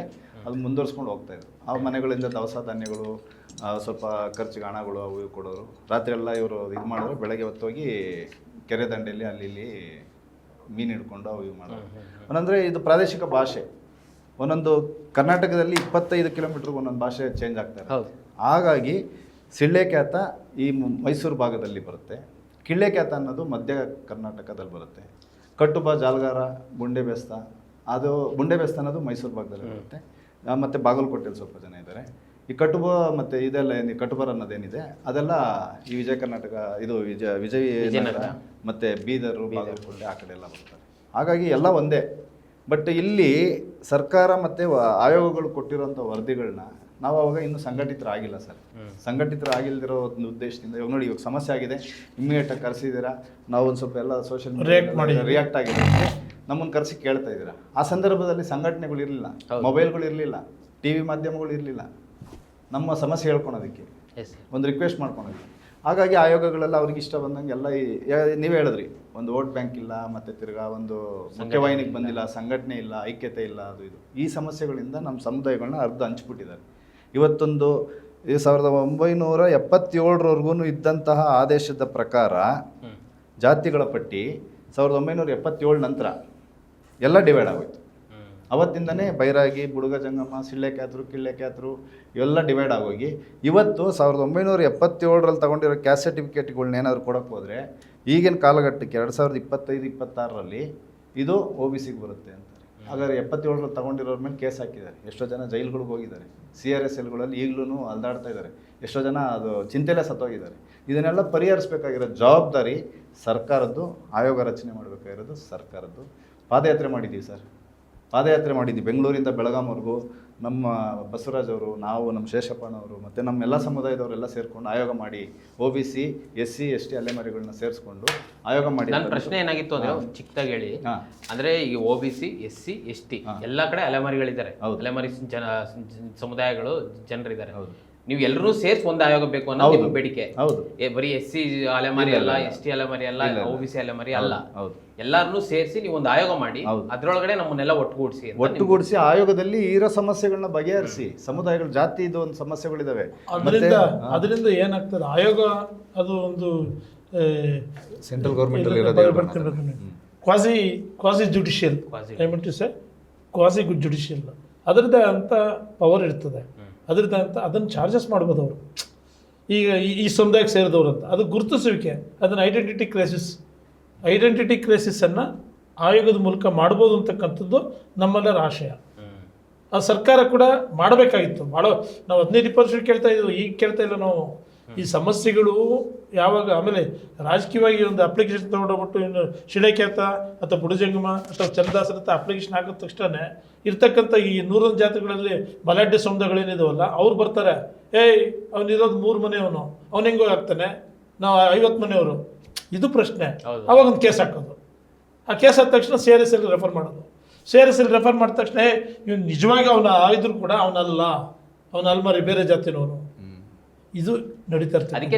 ಇದು ಶಾಶ್ವತವಾಗಿ ಪರಿಹಾರ ಆಗ್ಬೇಕಂದ್ರೆ ಇದು ಶಾಶ್ವತ ಇದು ಅಲೆಮಾರಿ ಆಯೋಗ ಆದಾಗ ಆಗ ಮಾತ್ರ ಸಾಧ್ಯ ಇದನ್ನ ಬಗೆಹರಿಸಲಿಕ್ಕೆ. ಇನ್ನು ಬೇರೆ ಯಾವುದು ಇಲ್ಲ. Okay sir, thank you so much sir ಚರ್ಚೆಯಲ್ಲಿ ಭಾಗವಹಿಸಲಿಕ್ಕೆ. ನಮಸ್ಕಾರ Basavaraj sir, thank you so much. ವೀಕ್ಷಕರೇ ನೋಡಿದ್ರಲ್ಲ ಇಷ್ಟೊತ್ತು ಚರ್ಚೆ. ಈ ಚರ್ಚೆ ಬಹಳ ಪ್ರಮುಖವಾದದ್ದು. ಏಕೆಂದರೆ ರಾಜ್ಯ ಸರ್ಕಾರ ಏನು ಅನ್ಯಾಯ ಮಾಡಿದೆ ಒಳ ಮೀಸಲಾತಿಯಲ್ಲಿ ಅಲೆಮಾರಿಗಳಿಗೆ, ಅವರ ಬೇಡಿಕೆಗಳನ್ನು ಏನು ಬೇಕು ಅನ್ನೋದನ್ನು ಅವರೇ ಇಟ್ಟಿದ್ದಾರೆ. ಸೊ ಈ ಚರ್ಚೆಯ ಕುರಿತು ನಿಮಗೆ ಏನಿಸ್ತು ಕಮೆಂಟ್ ಮಾಡಿ ತಿಳಿಸಿ, ಮತ್ತು ಇದೇ ರೀತಿ ಸಾಕಷ್ಟು ವಿಡಿಯೋಗಳಿಗೆ ನಮ್ಮ iDinan.com ಯೂಟ್ಯೂಬ್ ಚಾನಲ್ನ ಸಬ್ಸ್ಕ್ರೈಬ್ ಮಾಡಿ ಮತ್ತು ನಮ್ಮನ್ನು ಬೆಂಬಲಿಸಿ. ನಮಸ್ಕಾರ. ಮತ್ತಷ್ಟು ವಿಶೇಷ ವಿಡಿಯೋಗಳನ್ನು ನೋಡಲು ಮತ್ತು ಹೊಸ ವಿಡಿಯೋಗಳ ಬಗ್ಗೆ ತಿಳಿಯಲು iDinan.com ಯೂಟ್ಯೂಬ್ ಚಾನೆಲ್ ಸಬ್ಸ್ಕ್ರೈಬ್ ಮಾಡಿ ಮತ್ತು ಬೆಲ್ ಐಕಾನ್ ಕ್ಲಿಕ್ ಮಾಡಿ.